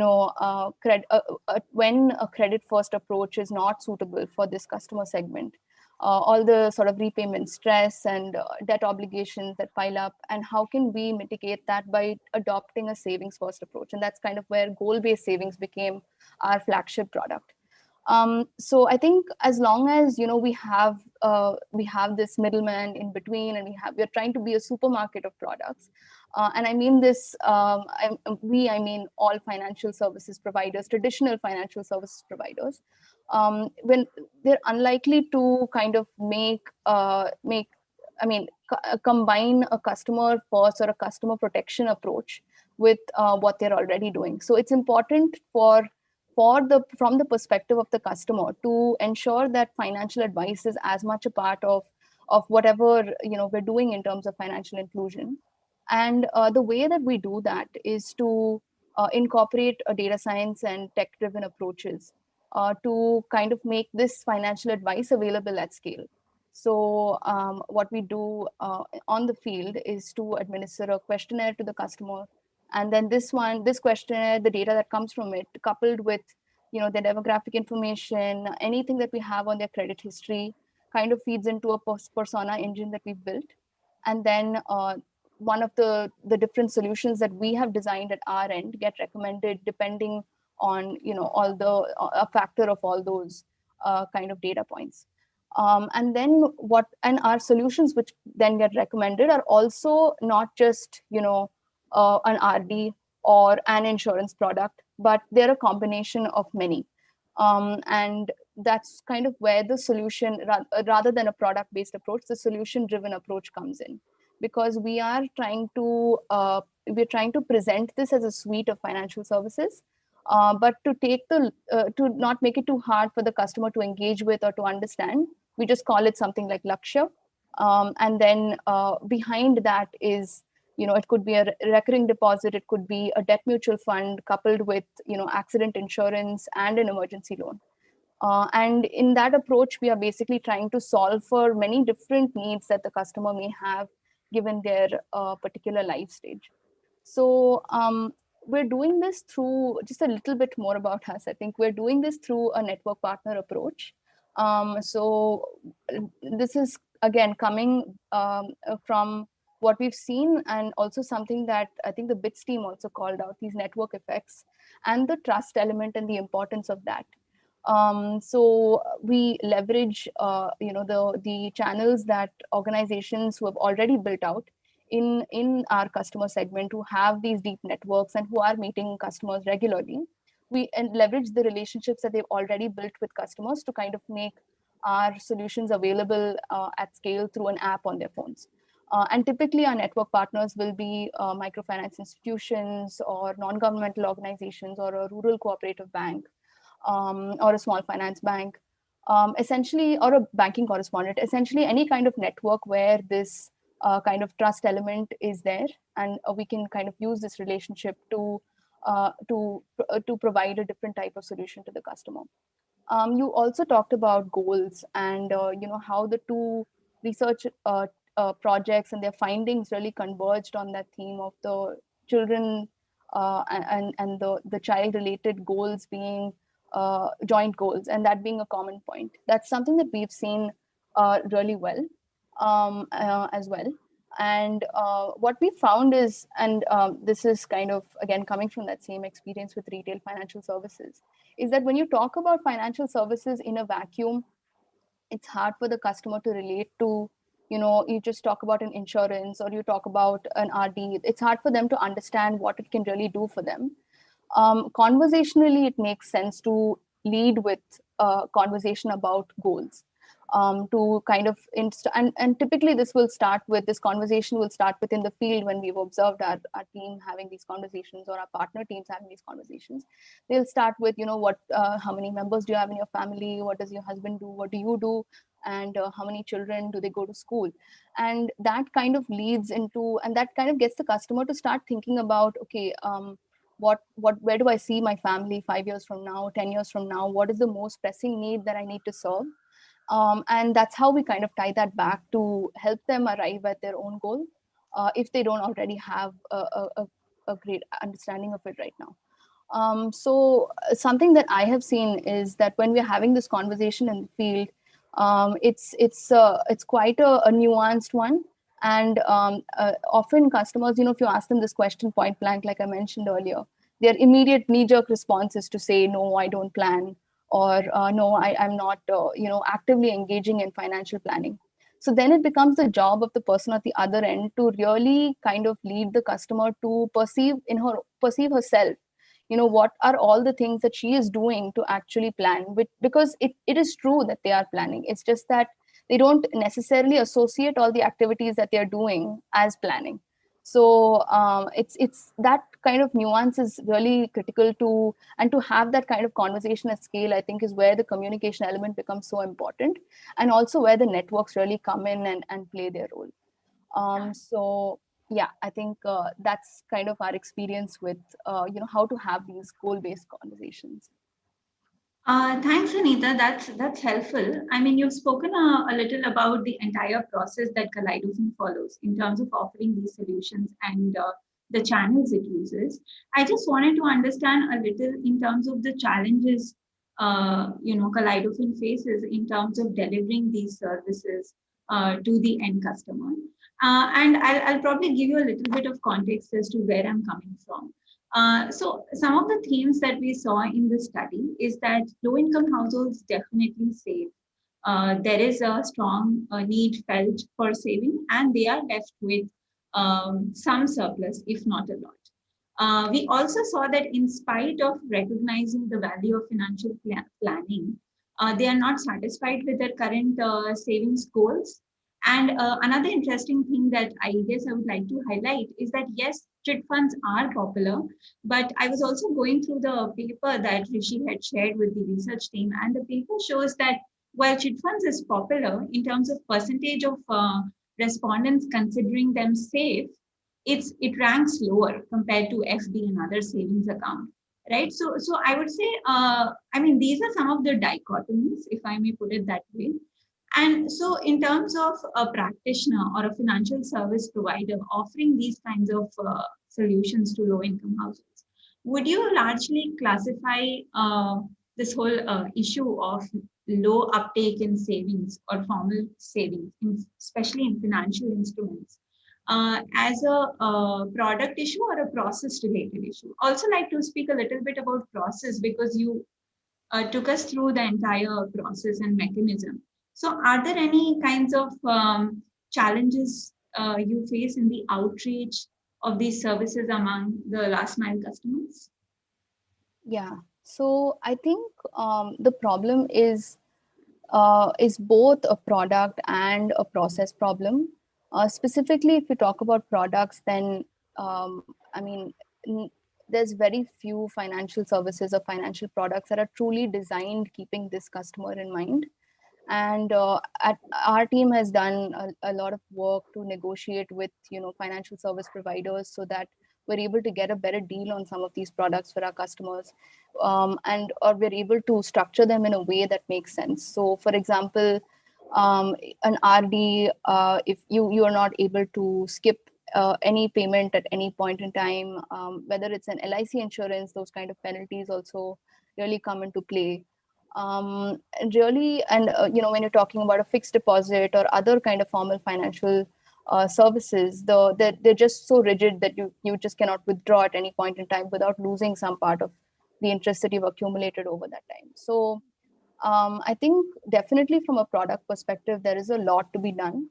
I don't know if the incentives are necessarily aligned towards this, but we have tried to basically come up with solutions that work for the customer given their preferences. So just to give you an example, we offer either an RD or a debt mutual fund. And the advantage of a debt mutual fund is when you do a lump sum investment every month, it's not considered an SIP. So you're able to treat every month's payment as a fresh investment. So there's no question of a skip, and therefore there's no penalty involved. So that really makes it attractive to customers the minute that they hear that, okay, if I'm not able to save in any particular month, I can just pause and then get back to it whenever I'm able to. Similarly, I think the ability to have access to their funds, with whatever return has accumulated over time in a very short period of time is also something that makes it really attractive for them. So I think there's a lot that traditional financial service providers can do in terms of their product design to improve uptake of these products. On the process side, I think there are significant ecosystem level issues, infrastructural issues that make accessing financial services just so difficult for this customer segment. And this kind of ties into the Busara team's research on social norms. And this combination of these infrastructural issues and the social norms really make it even more difficult. When you're talking about access to a banking touch point, bank branches are so remote that traveling becomes an issue, especially if you're talking about a women customer. And then the onus kind of falls upon them to engage, an agent network, say a banking correspondent. But what in our experience, even banking correspondents are not, they may be present in every pin code, but it's not sufficient for these women for there to be a touch point in a 5-kilometer radius. They literally need one in a 1 kilometer or at most a 2-kilometer radius. It has to be walking distance for them to really engage. And then when we come to the other side of it, the other sort of ecosystem, or rather physical constraint, if I can call it that, we're looking at these women and their digital literacy. Really, you start to see how much of the digital divide exists when you start to look at the data around smartphone usage, smartphone ownership, and even smartphone comfort, which I think is the most important piece. And so what I'm trying to say is that just a faceless approach of delivering these solutions through an app, which is directed at this customer, may not cut it. And we've seen that only 44% of women, as compared to 75% of men, even own a mobile phone. And when you actually dig into the details, you'll find that it's a very small minority of these women who actually have a smartphone. They have something, largely have something, the feature phone, which they call Chota Mobile. So those kind of, that significantly influences how technologically literate they are, and what is their ability to engage independently and privately with financial services. So I think it's both a product and a process issue that needs to be solved. Yeah. Thanks, Anita. Since you spoke a little bit about social norms, I'll just dive straight into a question I had around that. And just would like to reflect back on, what we saw in the findings. So a very prominent theme that emerged from Dvara was the role of social norms and intra-household dynamics in dictating the kinds of financial decisions women and men make. For example, women make decisions around household purchases while men around outside expenses. Women are more vocal about savings while men are more vocal around big expenditures, investments. Women around joint goals and men around personal goals. Also, some really interesting theme with the Busara study was that women's income is perceived as household savings, and there is an obligation from them to sort of be transparent about their cash flows, inflows, outflows, whereas the same is not expected from men. In addition to this, we also have a good amount of research that talks about the fact that women face substantial sharing pressure, in terms of sharing their resources with immediate family members and friends. And this might also make it difficult for them to save, and they might have a preference for hiding their money, which has been documented in research. So on this particular point, not just with Kaleidofin, but in terms of your experience in this sector, are there examples of financial service providers who have sort of particularly looked at these issues and incorporated, their service offerings around these social norms? Really, how can these social norms be incorporated when catering to, say, women who come from low-income households? Yeah. So quite honestly, I haven't seen too many financial service providers take this problem on head on. I think with the traditional ones, there's obviously which segment of the market is going to sort of take up more of the investment in the resources, and this one is not very high on the priority, is generally what we've seen. But I think that the answer is, and it's probably because this is a hard nut to crack, right? So I think the answer is to really clearly identify what these norms are and how they influence financial and technological literacy, leading to the decision making, and then work around them, rather than try to change them outright. I mean, this is something that this coming from my experience and what I've seen over the past couple of years.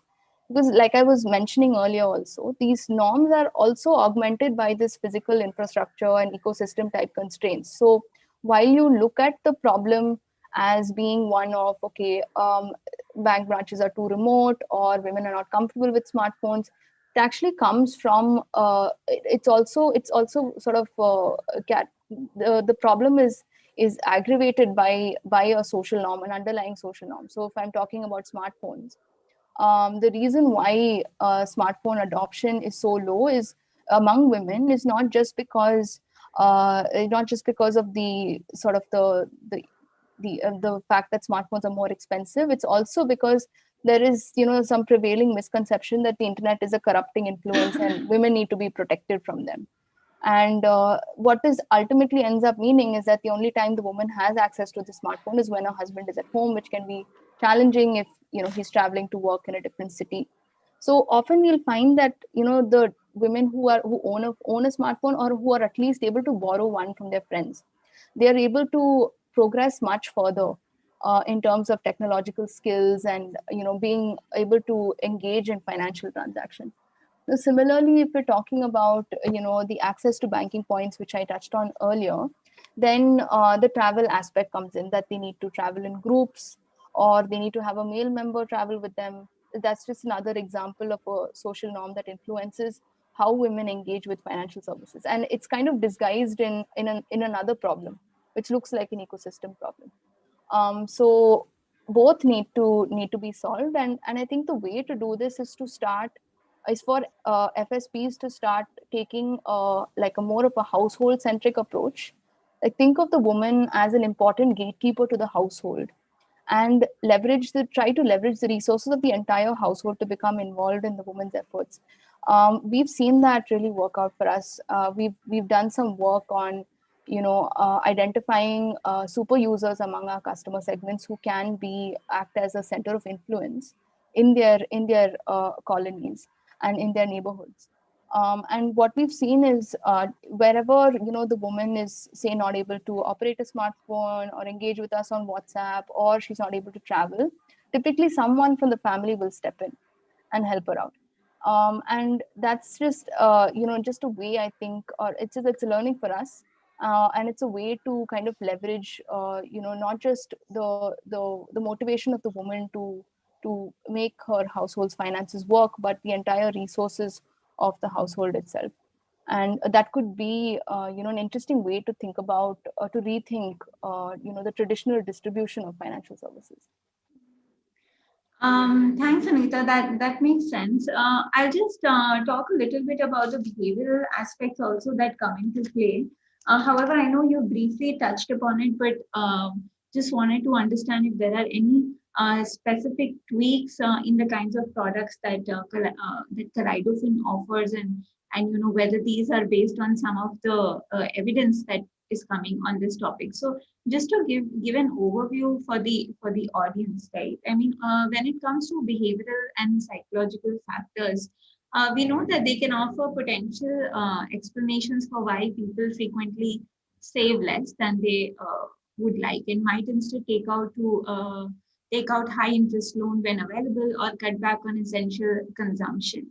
So there's definitely a lot of research that's done in this regard that shows that factors like self-control and patience are strong predictors of savings.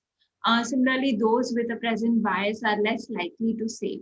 Now, one promising intervention that in this regard has come up is commitment savings device, which is essentially a binding arrangement that people voluntarily enter to in order to reach specific goals that may otherwise be difficult to achieve. And I think you already spoke about, in a sense, hard commitments and soft commitments in the way Kaleidofin works, which is that you said that Kaleidofin offers a set of products where the contractual norms are not too rigid and there's flexibility and liquidity incorporated into the product design. So would you like to further elaborate on that? Here, really, the point is that it seems that there is a lot more need for financial service providers to pilot, evaluate, and refine their product offerings based on descriptive data that they would collect on their end, as well as impact evaluation. So your experience on this particular point, and your thoughts. Yeah, so I can talk a little bit in more detail about how we've structured our offering. So, when you're talking about the solution, say, for example, I talked about our flagship solution, Lakshya. So what we have tried to do is basically, and the point is very well received that, the chit fund is such a popular financial instrument, savings instrument for customers in this segment. And I think specifically the unregistered chit fund, because of the sort of the community-led aspect of it, the localized aspect of it. So the trust element is very strongly there, which is not replicated by, say, the government registered or even the private registered ones because of the bad experiences. But in the private unregistered case, the privacy aspect is just traded off. So there is no privacy in terms of how the customer is engaging with financial solutions. So given that we are taking a customer first approach and we're trying to incorporate elements of customer protection, we have tried to ensure that the same preferences or the sort of the product design is similar, such that it serves the same purposes, but through much more formal instruments. So we try to structure these solutions in layers. So at the core, there's an investment layer, which is either an RD or a mutual fund, depending on the customer's risk appetite. It could be a debt mutual fund or a balanced or a hybrid mutual fund. And around that, we build in a goal protection layer, which is essentially an insurance. And the idea here is that we are making a promise to the customer, or we'd like the customer to see it as a promise, that as long as they save with us, their goal amount will be protected. If something happens to them, say an accident or a permanent disability, the insurance really kicks in and ensures that their goal amount is delivered to them. And that is something that we have built. It's a pay-as-you-go insurance. Is almost where there's almost no product like this in the market right now. But it's a very interesting way that it's been structured, and it really ties into trying to allow the customers to engage in this by default, without having them make a choice about it. And finally, we have a credit layer. So obviously, one very significant point that makes chit funds attractive to customers is the fact that it's a combination of credit and investment product. So we have a credit layer as well in our product, which basically allows the customer to avail of an emergency loan at any time during their goal tenure. And this is basically coming from a place of, okay, the customer has saved over a certain period of time. We don't want the customer to break the pot in case of any health event or other shock that they experience. And so a short-term emergency loan may be required to kind of service that need, and which can be paid back later. And given that this is a loan that's secured against the customer's own savings, we're able to offer much more competitive rates of interest than any other formal or informal credit provider may be able to. So that's kind of how we have structured our solution, and how all our solutions are structured, tying into your point on commitment-driven savings. Anita, I was curious to know one quick follow-up question. What is the delivery time for the emergency loan? Because that is very crucial for the customer. Yeah, absolutely. So we try to be as real time as possible. So because we've built in these processes and this sort of technology at every step, we're able to do this within 1 or 2 days from the time that the customer requests it. We know that customers are able to access informal loans, even formal loans, at much higher rates of interest, but very quickly. And we try to be competitive with that time frame. And is there any upper limit to the emergency loan amount? So typically, what is the amount? Right. So we intend for it to be a small loan. We want this to be similar to a credit card or an overdraft facility for the customers. We don't want it to be like a large business loan or anything like that. So typically it will be around 8,000 to 10,000 rupees. But it depends very much on how much the customer has saved. It also depends on what our particular our partnership with the provider is for that particular customer. So one of our loan products, for example, is up to 80% of the amount that they've saved, they can withdraw as a loan. Whereas another one is structured because the partner there is a microfinance institution who was comfortable with that structure. It was structured as a top-up loan on their existing loan with the microfinance provider. So they are able to borrow as much as they had saved over and above the amount that they had already repaid to the microfinance institution. So it varies, but typically the amount is something anywhere between 4,000 and 10,000. Okay, got it. Thanks, Anita. I have one final question for you, and this is also something that was asked from one of our audiences, which is, the current context in which low-income households are operating, which is COVID related, and the fact that household finances are now deeply in stress, especially for low-income households. They have depleted savings. They've also already lost significant amount of income over the last few months as well as the last year during the first wave of lockdown. And one can argue that at this point it's difficult for any innovation or supply-led effort to actually have an impact on their savings or savings habit. And instead, like you already mentioned, there's a need for stronger social security for low-income households so that they don't further deteriorate in terms of their financial health. There could also be, this narrative that low-income households should save more, and that too informal financial channels could be seen as an ivory tower view. So, wanted to get your thoughts on that. But more importantly, since you are actually, working on the ground, catering to the needs of the customers, I wanted to also ask you if there has been a change in the last 1 year in terms of customers' behavior with regards to take up of these savings products that are offered by Kaleidofin, as well as insurance products.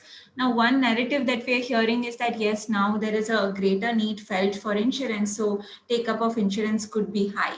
But not sure if the same narrative applies to low-income households. So could you also throw light on what is the change in behavior on savings as well as insurance?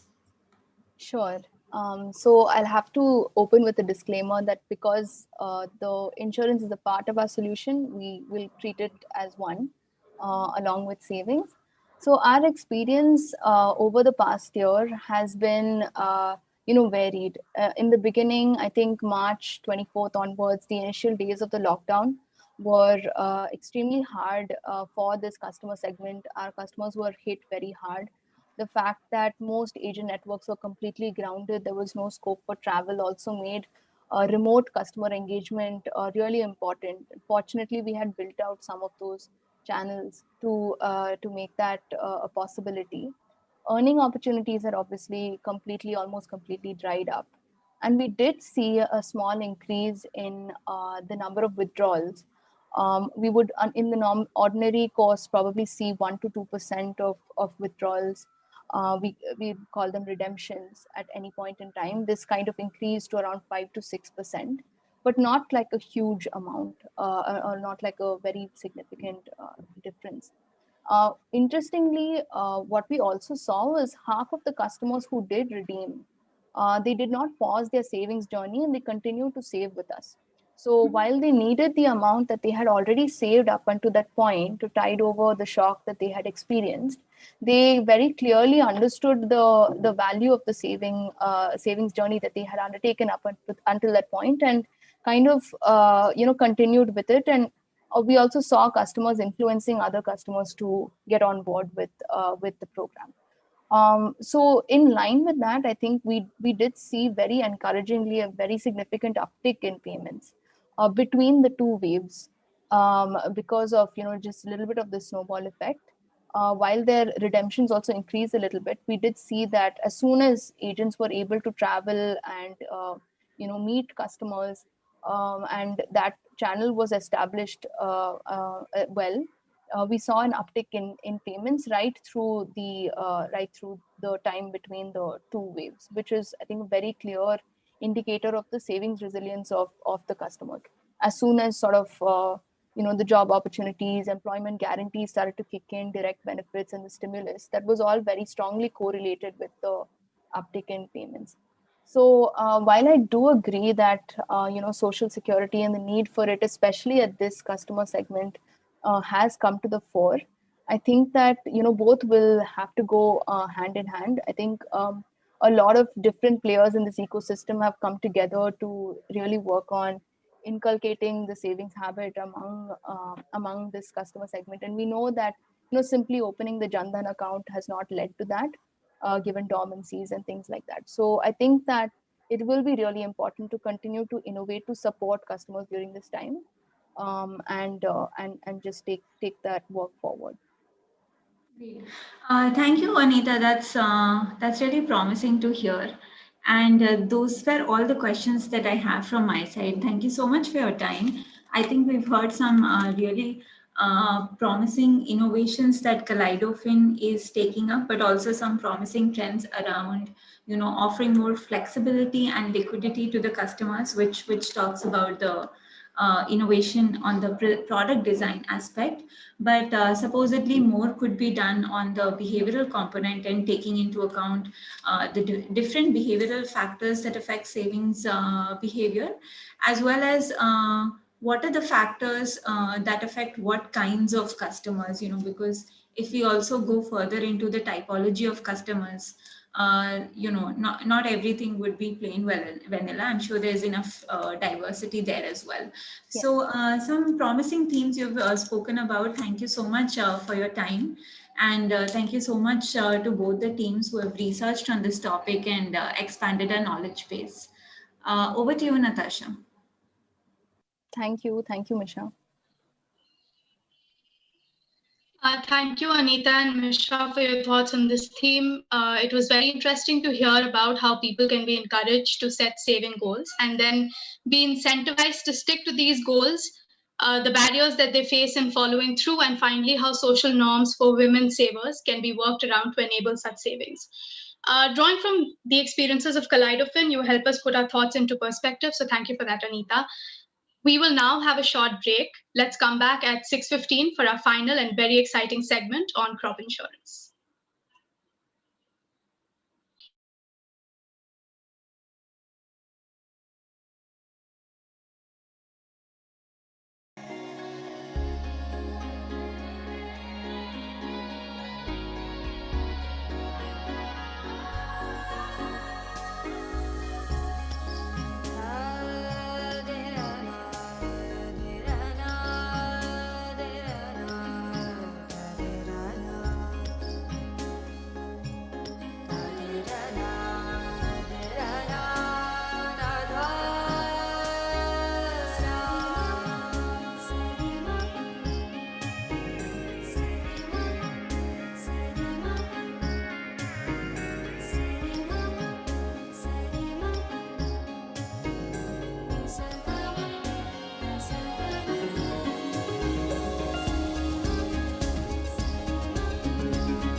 Hello and welcome back, everyone. Thank you for staying on.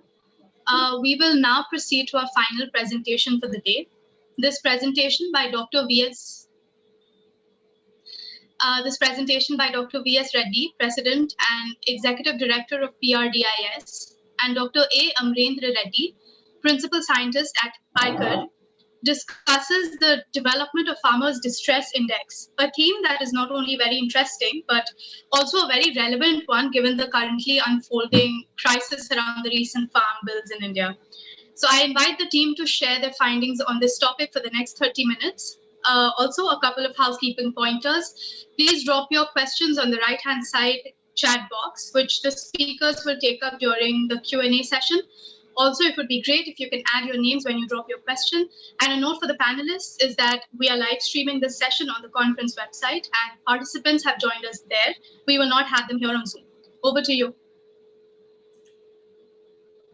Good afternoon, madam. First of all, I thank Dvara Research for funding this very important research topic. Yes, especially because we all know that agrarian crisis, farmer distress is a long run phenomenon since last 10-20 years. Along with me, Dr. Venkureddy, President, Participatory Rural Development Initiative Society, Hyderabad, also joined. Again, Anindita Bhattacharya, she is a research associate with us. She also joined. Just without delay, I just want to start my presentation. This outline, I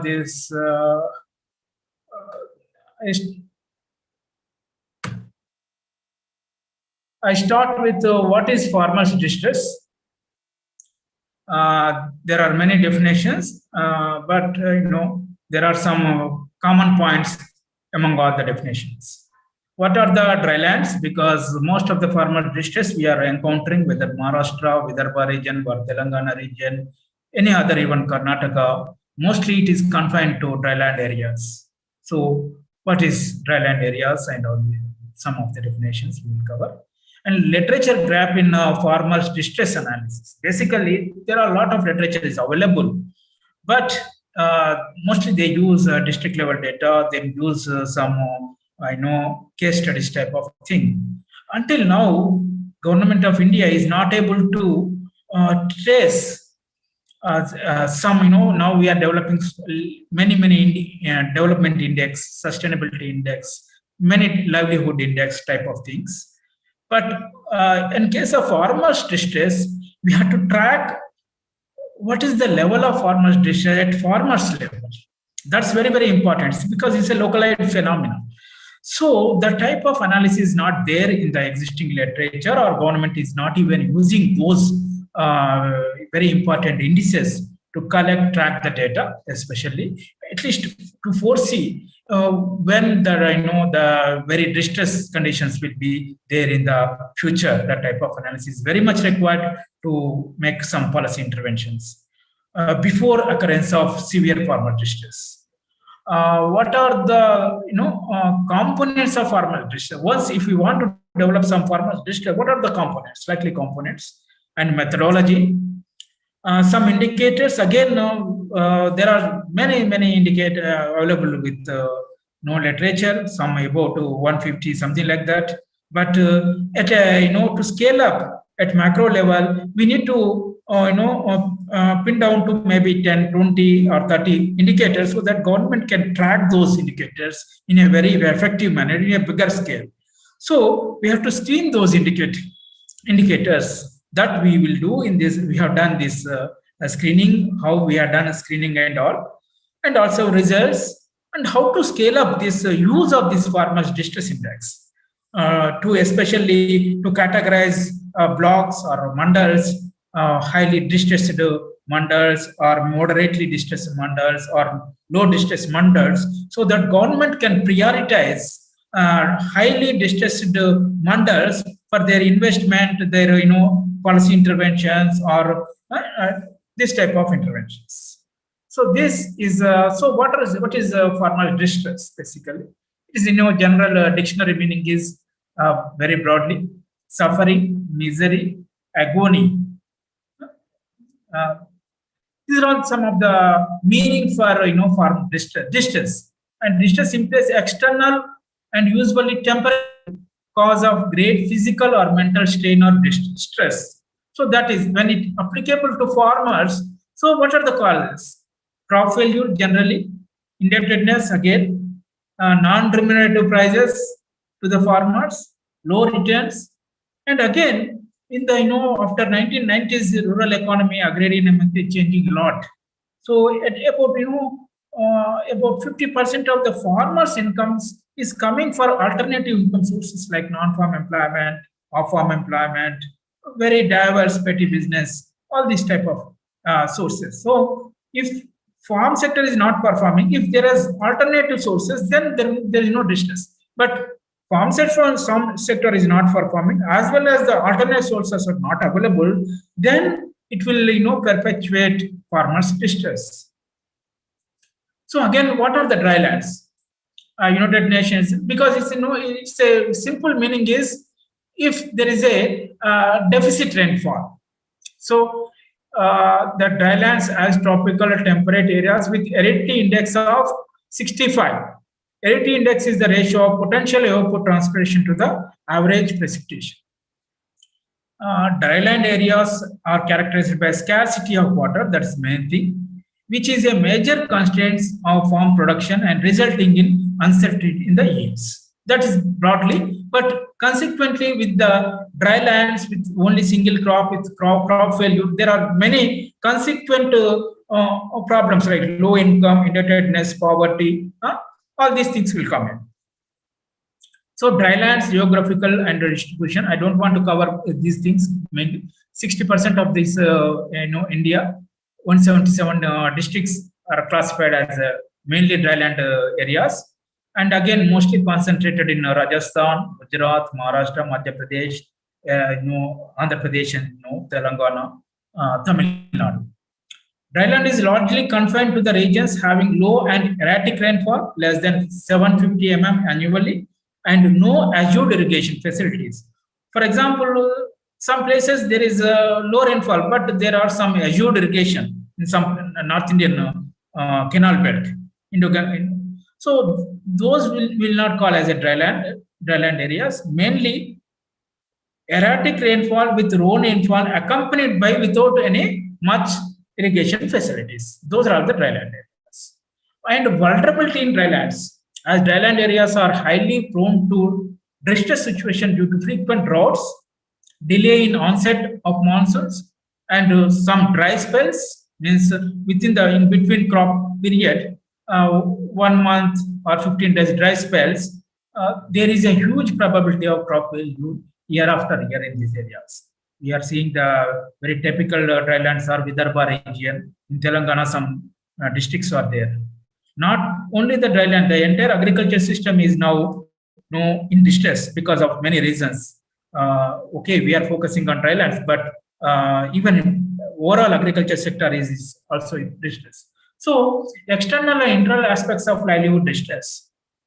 External factors, intensity of experience depends on geographical location, intensity of experiences like rainfall, low rainfall, and all these things. Again, internal aspects, ability to recover after disaster depends on the access to resources, assets, other source of income, many other factors which will come in. And these external and internal factors together contributing to the distress or vulnerability of the farmer households. So need for farmer distress index. So what is happening because all India level, there are some district level vulnerability indices, district level productivity indices, many district level indices are there. But here in this study, what we are going ahead, we are going from district level to a farmer level to develop and to understand the farmer. But policy making always, because district is highly heterogeneous, and they are collecting district level indices based on the secondary data like rainfall, like area under different crops, etc. And those are not immediately available also. The data is last 2-3 years back data is available now. And there is when we are aggregating some negative and positive aspects at district level, overall there is average. So we cannot target the highly distressed mandals within that particular district. For example, in a district, there are 20 districts, 20 mandals or 20 blocks. If there are 5 highly distressed mandals and remaining 15 are average or normal year, normal or good monsoon, then on average this whole district vulnerability index or district yield index will become normal. But whereas in this case, 5 mandals which are highly distressed and farmers are suffering a lot. So we had to go down from district level to this, the mandal level to get, target our vulnerable population. So that's why we are developing this again. Here, farmers distress index, because mandal level also data is not available. Of course, district level data is available, but it's also not good. Even if you go to below district, mandal level data is not available. So what we are doing here, we are developing for some farmers distress index. Of course, we have we have collected data from about 200 indices, but ultimately we shortlisted maybe 15-20 variables of indicators. So these 15-20 indicators broadly gives a picture of that particular mandal. If we select randomly some about 50 farmers or something like that, or across all India, all the mandals covering. So this 50 farmers aggregately, by collecting just about 50 variables, maximum 50 variables, then we can easily predict what is the average situation in that particular mandal, whether the farmers are incurring some distress or not. Then we can identify, classify all the mandals into highly vulnerable, highly farmer distress mandals, maybe top 20 in terms of farmer distress. Then we can prioritize those mandals, for policy interventions. That is the whole idea here. So objectives of the study: to elucidate farmers' perception regarding the various types of risk mitigation and adaptation strategies, to examine the trigger points. Sometimes trigger points are very important, by leading to farmers' distress, sensitivity of the farmers to this exposure to this risk, and various psychological factors contributing to farmers' distress. Ultimately, development of farmers' distress index to measure and track degree of farmers' distress. So data and methodology, basically, as we have in selecting these study villages, we have seen 2-3 things. One, we have seen the last 5 years water table levels. And we have also seen the very remote, very backward type of mandals and villages, purposely selected. So our farmers are mostly drought prone, mostly remote, and mostly deficit rainfall when compared to the normal rainfall areas we have selected. You all know Anantapur is a case study for this type of studies. Kurnool is also very drought prone. Nalgonda and Siddipet, Telangana and Andhra Pradesh we have selected. This is the sampling framework. So indicators of different components of farmer distress.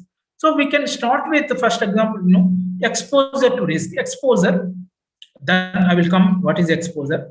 Exposure means exposure to risk like drought, floods, etc. Adaptive capacity of the households, farmers, in this case, whether they are having assets, all these things, socio-economic. Sensitivity, whether they are sensitive, means when a farmer is tenant farmer, is more sensitive. When a farmer is having only dry land, is more sensitive to the exposure. And mitigation and adaptation strategies, here, mitigation and adaptation strategies followed by the farmers themselves or as a community, and also government schemes. There are 3 levels here: mitigation and adaptation strategies. And triggers. What are the triggers for some disability, some very chronic unemployment, chronic health problems, or chronic all these type of things? Those are the triggers, like consecutive failure of borewells, this, and large investment in some other purpose, or some debt. This type of triggers leading to some psychological problems, and again, and ultimately, these are all leading to the whether the impacts on the farmers are at higher level or lower level. Income is drastically reducing, or income is moderately reduced or slightly reduced, that type of thing. So this composing, so we have selected actually in our study, we have selected each indicator maybe about 10 variables. We have collected the data, but each indicator we have selected only maximum 3-4 for finalization of this farmers distress index. So components of this farmer distress index: exposure, I already mentioned, defined as the nature and degree to which the system is exposed to climatic variations. That is exposure to the droughts, exposure to the floods, exposure to any other natural calamities, or even pandemic also. That is exposure. Sensitivity is the degree to which a system is affected either adversely or beneficially by exposure to drought or floods. So degree level of sensitivity, that is called sensitivity. Mitigation, aimed at tracking the causes and minimizing the possible impacts of exposure to risk. So you see, this mitigation is ex ante, before the risk event occurs, how the farmers are adjusting their things. And adaptive capacity, this is again the assets and all this, crucial to modify exposure to the risk, to absorb and recover from the losses stemming from the exposure. Assets, household, the capacity. The trigger events and occurrence which causes severe distress. Severity is the degree to which a household is affected by the distress. And we all know the psychological factors drive the extreme events like farmer suicide. They may lead to some extreme events. Look into the various aspects of vulnerability and differences in household efforts, adaptive capacity. So here, selection of variables for preliminary inclusion, because as we have mentioned already, we have selected some 200 variables. This is the first step. There is a need to develop a comprehensive lead. It is a lead indicator. Generally, we are trying to cover lead, expecting the future farmer distress. For farmer distress, so that the government can foresee the future farm distress and take appropriate actions. This index should be simple. We also see that these, the variables which we have selected are simple, easy to collect data. Sometimes it is very, very important. Some variables, it is although it's more relevant for the risk, but it is very difficult to collect. So we have keep in mind simple, easy to collect, easy to understand, uniform, replicable, and scalable. The study developed the index based on the review of literature, and also generally what we have done, we have reviewed how the even district level indices they have done. Many are the district level data. So we have taken some indices. They are generally directly applicable to the farmers level also. We have taken, and some with focus group interactions also we have collated. We have tested a questionnaire into the field level, and then we have modified according to the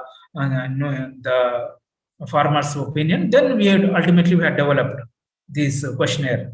The inclusion of variables in final. So when we are reducing from 200 to, for example, 20 variables, how we proceeded. The variables used for indicator development are tested for correlation at 95% confidence. So within that particular sensitivity, there are 5-6 variables. Just we see the correlation among these variables. If there are 2 variables which are highly correlated, we have removed one which is not that much directly related. The indicators are measured in different scales, like some of them are numbers or percentages and some are indices. Therefore, we normalize to the range between 0 to 1. For indicator which decreases the distress, again, for indicators which decreases the distress, the values were transferred so that we derive a positive value from from 0 to 1. For example, we'll come that later. Contribute to the income. So this is the one, we normalized it. If there is direct relationship with the farmers, inverse relation with the farmer distress, we transferred into the positive term. So for example, exposure. Here, exposure, what is the relation with the farmers distress? For example, as per our field survey, we have this particular area is mostly flood, cyclones, drought, and less output price. So physical parameters too, and output market-oriented prices. 3 we have taken. For example, in our study area, the pest and disease attack is only less than 5%. Poor input availability is also less than 5%, and livestock disease is also not that much prominent. So we keep only these flood, cyclones, pest and disease means drought, and poor, the less output prices as an exposure to the risk in our area. We keep only these 3. Again, adaptive capacity, socio-economic, socio-demographic profiles. We have included caste. For example, caste here, forward caste is having a higher number indicator, means SC, ST 1, BC 2, and forward caste 3. So it is inversely related to the distress. So we done 1 minus the indicator, so we'll get this indicator here. Again, caste is the major thing. A female-male ratio, because many times what will happen in the rural areas, it is more females. It is of course gender sensitive, but in general, what we feel means what many of the farmers feel that more females in but felt means they have to give more dowry type of thing, and they feel liability type of thing. But okay, whether we can keep it in the final thing, whether we can keep it or not, that's a different issue. But we, as of today, we keep it as a positive. And the educational status of the head of the household and dependency ratio. If a household is having more dependence, that means they are more prone to the farm distress. So again, socio-economic assets, here house value and gold value, total own landship. We have taken 2 only, gold value and gold assets and total own land. And again, income strategies, savings we have taken, Simpson income diversity index we have taken, Simpson diversity, cropping pattern diversity is also taken, household expenditure is also taken here. Social networks, we have taken this membership for SHGs, membership for cooperatives, all these things, but aggregate indicator we have developed all SHGs or cooperative. If you are member for one, if you are not member 0, if you are member in one society, it is 1. If you are member in more than 1, means 2, it is indicator is 2. So as per the membership increases, then your farmer distress will be reduced. So it is a inverse relationship. Only 1 indicators we have taken here. And agriculture, we have taken 3 indicators, although we have collected all this data: income from agriculture, and profits, and rain-fed area. Here, income from agriculture is inversely related to farm distress. Profits also inversely related to farm distress. But rain-fed area, if most of the area is rain-fed, then it is more fluctuating. Yields and returns are more fluctuating. So it is positively related to the farmer's distress. So sensitivity again, whether the water, health, food security, children and finance, these are sensitive variables. For example, health. Failure of borewell, water, failure of borewell, this is a sensitive issue. And health expenditure, this is again very sensitive. Immediately cash is required.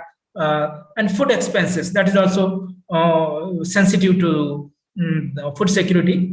And children's likely withdrawal of children from the schools. Independence through informal sources, because formal source they can repay later on, or maybe after they can postpone, or interest rates are very less, not that much severe pressure on the farmers. But if indebtedness from informal sources, that is a greater risk for the farmers, that we are taken as a sensitivity.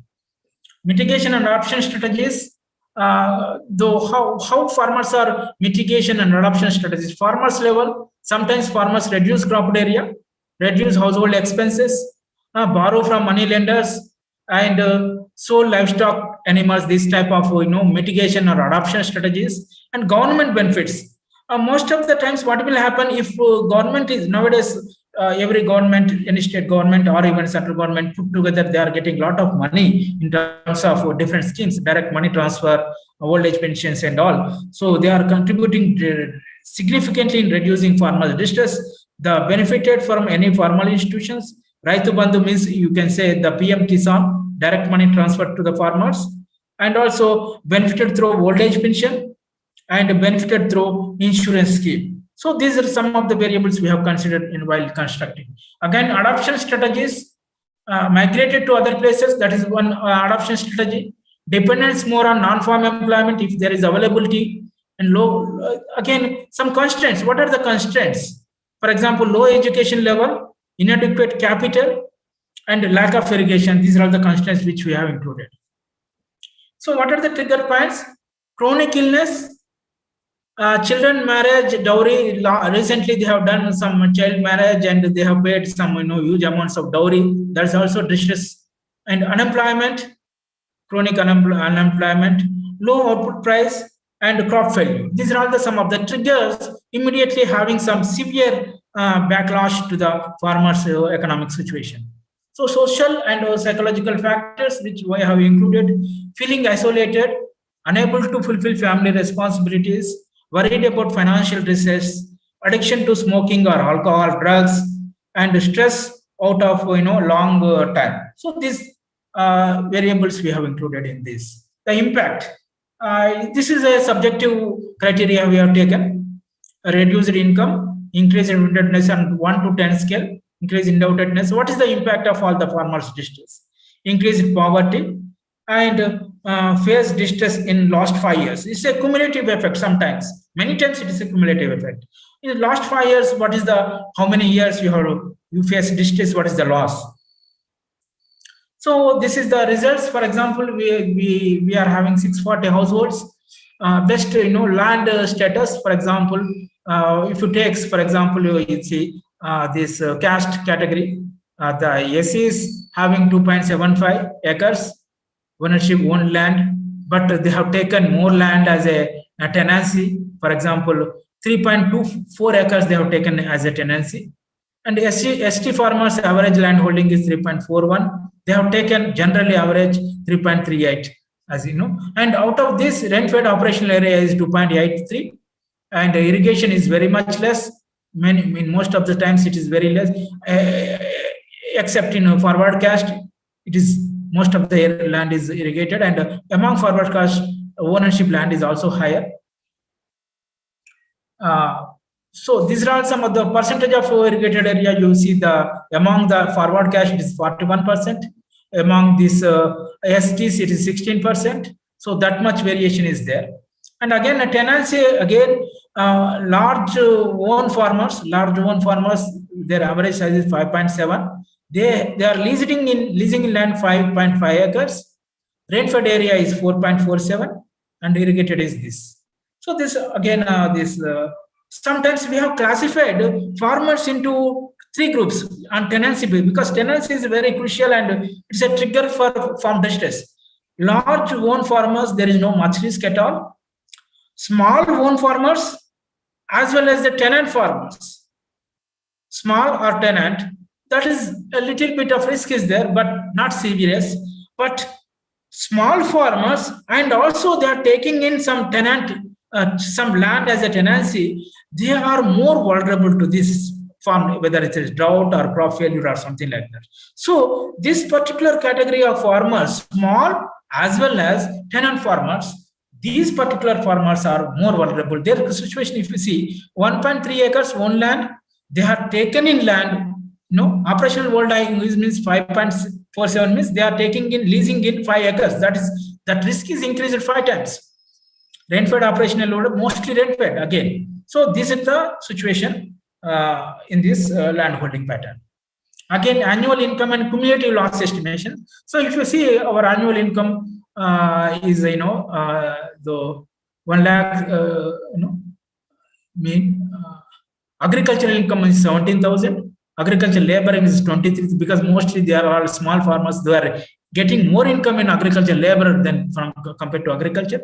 Casual labor in non-agriculture also they are getting more income, and other type of things also they are getting. So overall 98,000 per annum per household is the income of this study area. There is no much difference between crop insurance beneficiary and non-beneficiaries. Actually, crop insurance scheme is not at all effective.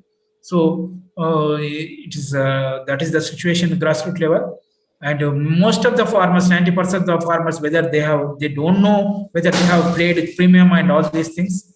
So that is the situation. And cumulative losses, for example, last 5 years cumulative losses in crops and all related issues, post harvest losses, all these things, even low prices, it is 100% last cumulatively last 5 years. If you take on average, farmers are getting 95%. Means if you spread about 5 years, means about 20% average losses farmers are getting, but it fluctuates. For example, excuse me.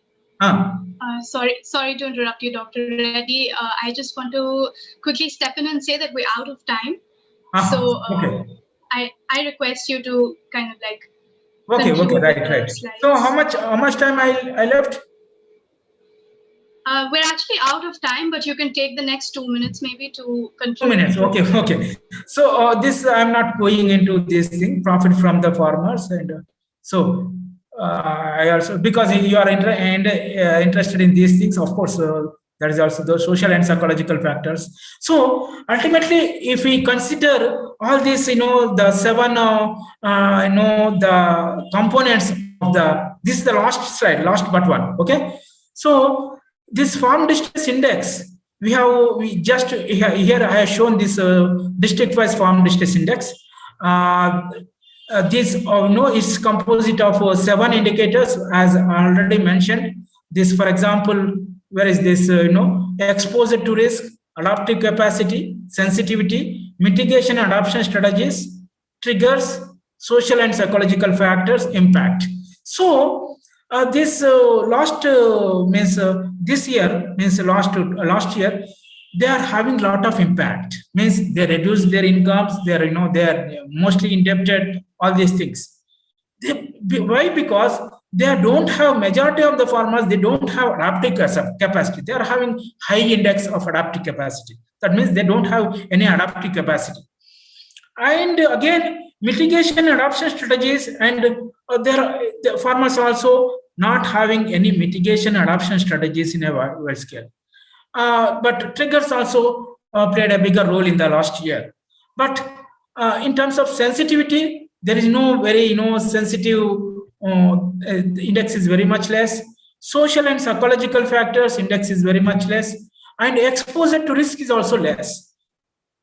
Not that much, it's less. So overall, the low adaptive capacity and low mitigation adoption strategies are contributing to the reduced income and these distress. So what is the scale up? How we can scale up this distress index? Standardized farmers distress index. As I mentioned, we have reduced variables from 200 to some 30 or something like that. We can further standardize so that these indicators are applicable across all the drought-prone mandals, or even flood-prone areas. We have to develop some other farmer distress index. Scale up to drought-prone mandals at block level.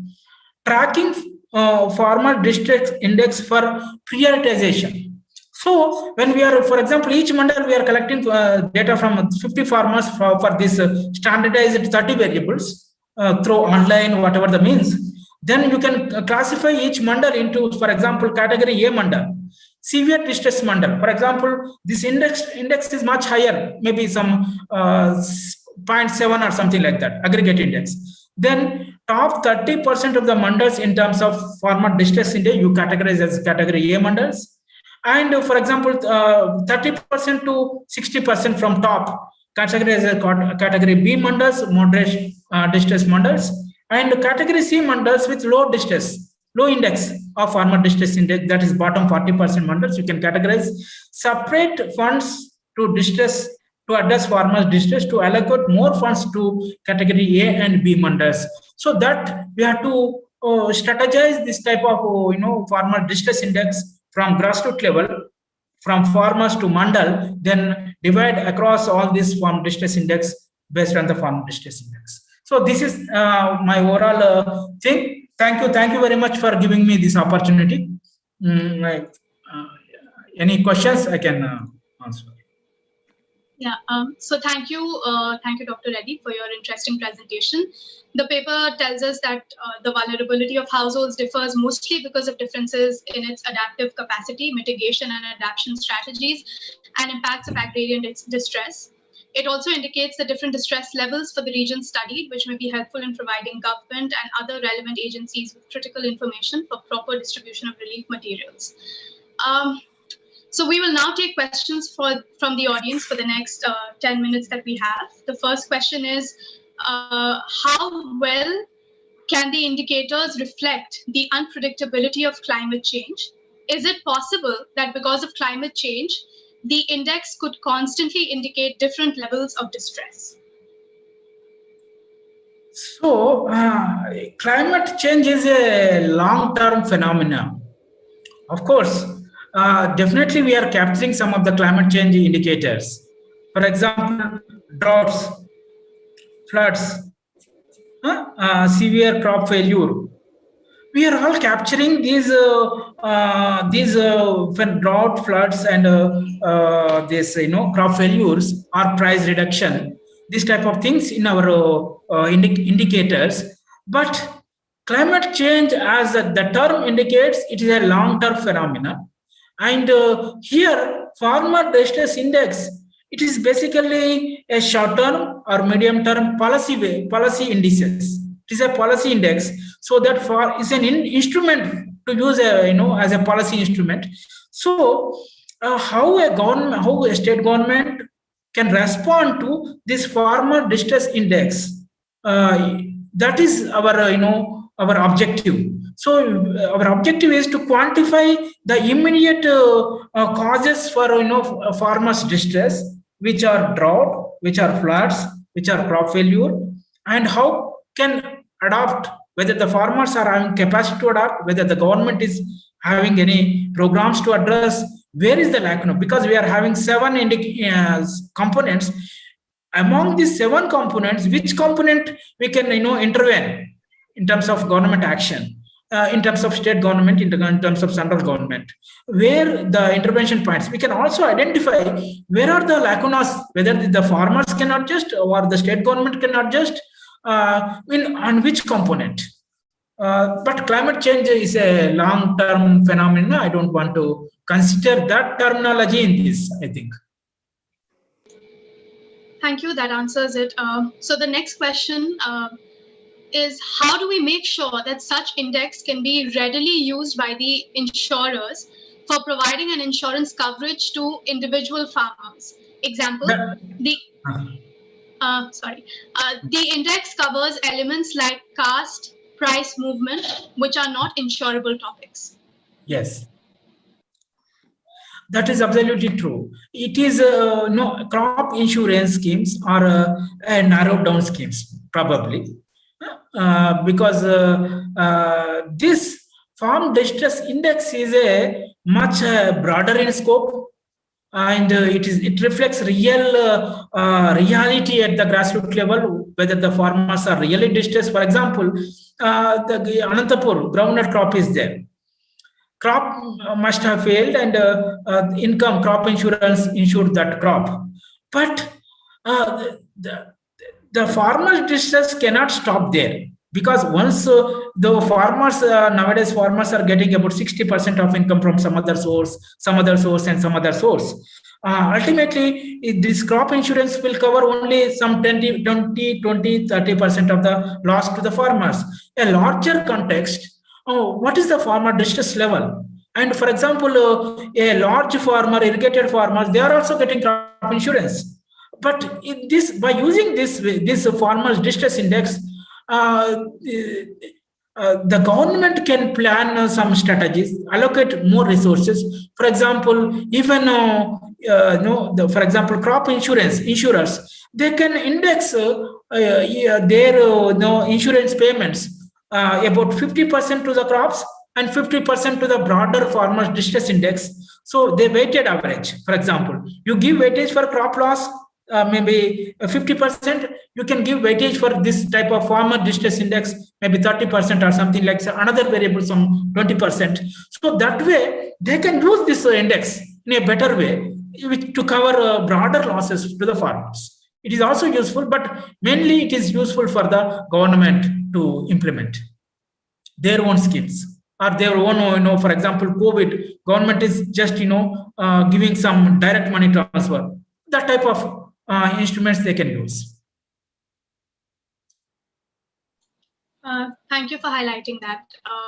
So the next question is by Rakshit. He says it's a methodological question. So he's asking, how did you allocate weights to each of the high-level categories? Was it equal weightage for all categories? And do you think it makes sense to incorporate a multi-criteria decision-making technique like analytic hierarchical process to allocate weights for each of these categories?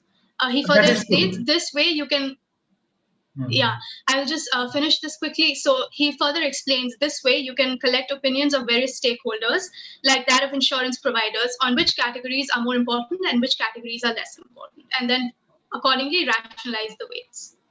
Absolutely, that is very, very important. Actually, to be used locally, it has to be all these 7 components to be weighted. As he mentioned, in multi-criteria, there are cluster analysis, principal component analysis, all this. But here my intention is to a policymaker at a national level or state level, weighing is not possible, because they need a simple index type of thing, because ultimately these things has to be, because once you weights may vary mandal to mandal also. So if you go to that particular level of deep thing, that is a research priority, research methodology. But for an useful index, we have to give a equal weightage to all. That is for useful, in terms of usefulness to the state government or central government to implement this. Because, for example, if you give some weightage for one particular indicator, 30, one next 20, something like that, then it will become a political question, why you gave more weightage to that, where you gave less weightage to this, in that particular mandal, why you gave so much weightage, and in that particular mandal, you manipulation. So there is a lot of scope for manipulation. So this index basic purpose is we have to eliminate as much as possible the manipulation type of thing. People think it's a manipulation, but it's not. But there is a scope for manipulation also. So we want this index to be adopted by the state government and central government at a broader level. Just a quick estimation of what is the level of farmer distress. And it is true that we have to give a lot of different weightages based on the real situation. For example, in Anantapur, we have to give more weightage to the droughts. For Orissa, you have to give more weightage to the floods. But again, broadly, for whole dryland mandals, you need a separate type of index. For whole flood-prone areas, you need a separate type of index. But as I mentioned, we have a broad umbrella of about 200 indices we are having in our questionnaire. So they can choose, pick and choose, but to a limited extent. The compulsory variables needs to be there about 20-30%. Means 20-30 compulsory variables, and depending on the local situation, they can add 2-3 more. For example, in Orissa, you can add flood. In Anantapur, you can add drought. So that type of one or two additional, but you cannot change the overall framework. So that if you change location specific, then comparability is a big problem across the mandals. But methodologically, it is very useful. All right, thank you. So that brings us to the end of today's session. Thank you, Dr. Reddy, for your presentation and for taking up all the questions that were posed by the audience. So tomorrow is the final day of the Dvara Research Conference, and we will be discussing the theme of applied data science in household finance research, which will be followed by a keynote session by Professor Tarun Ramadurai. Hope to see you all tomorrow. Have a great evening. Thank you.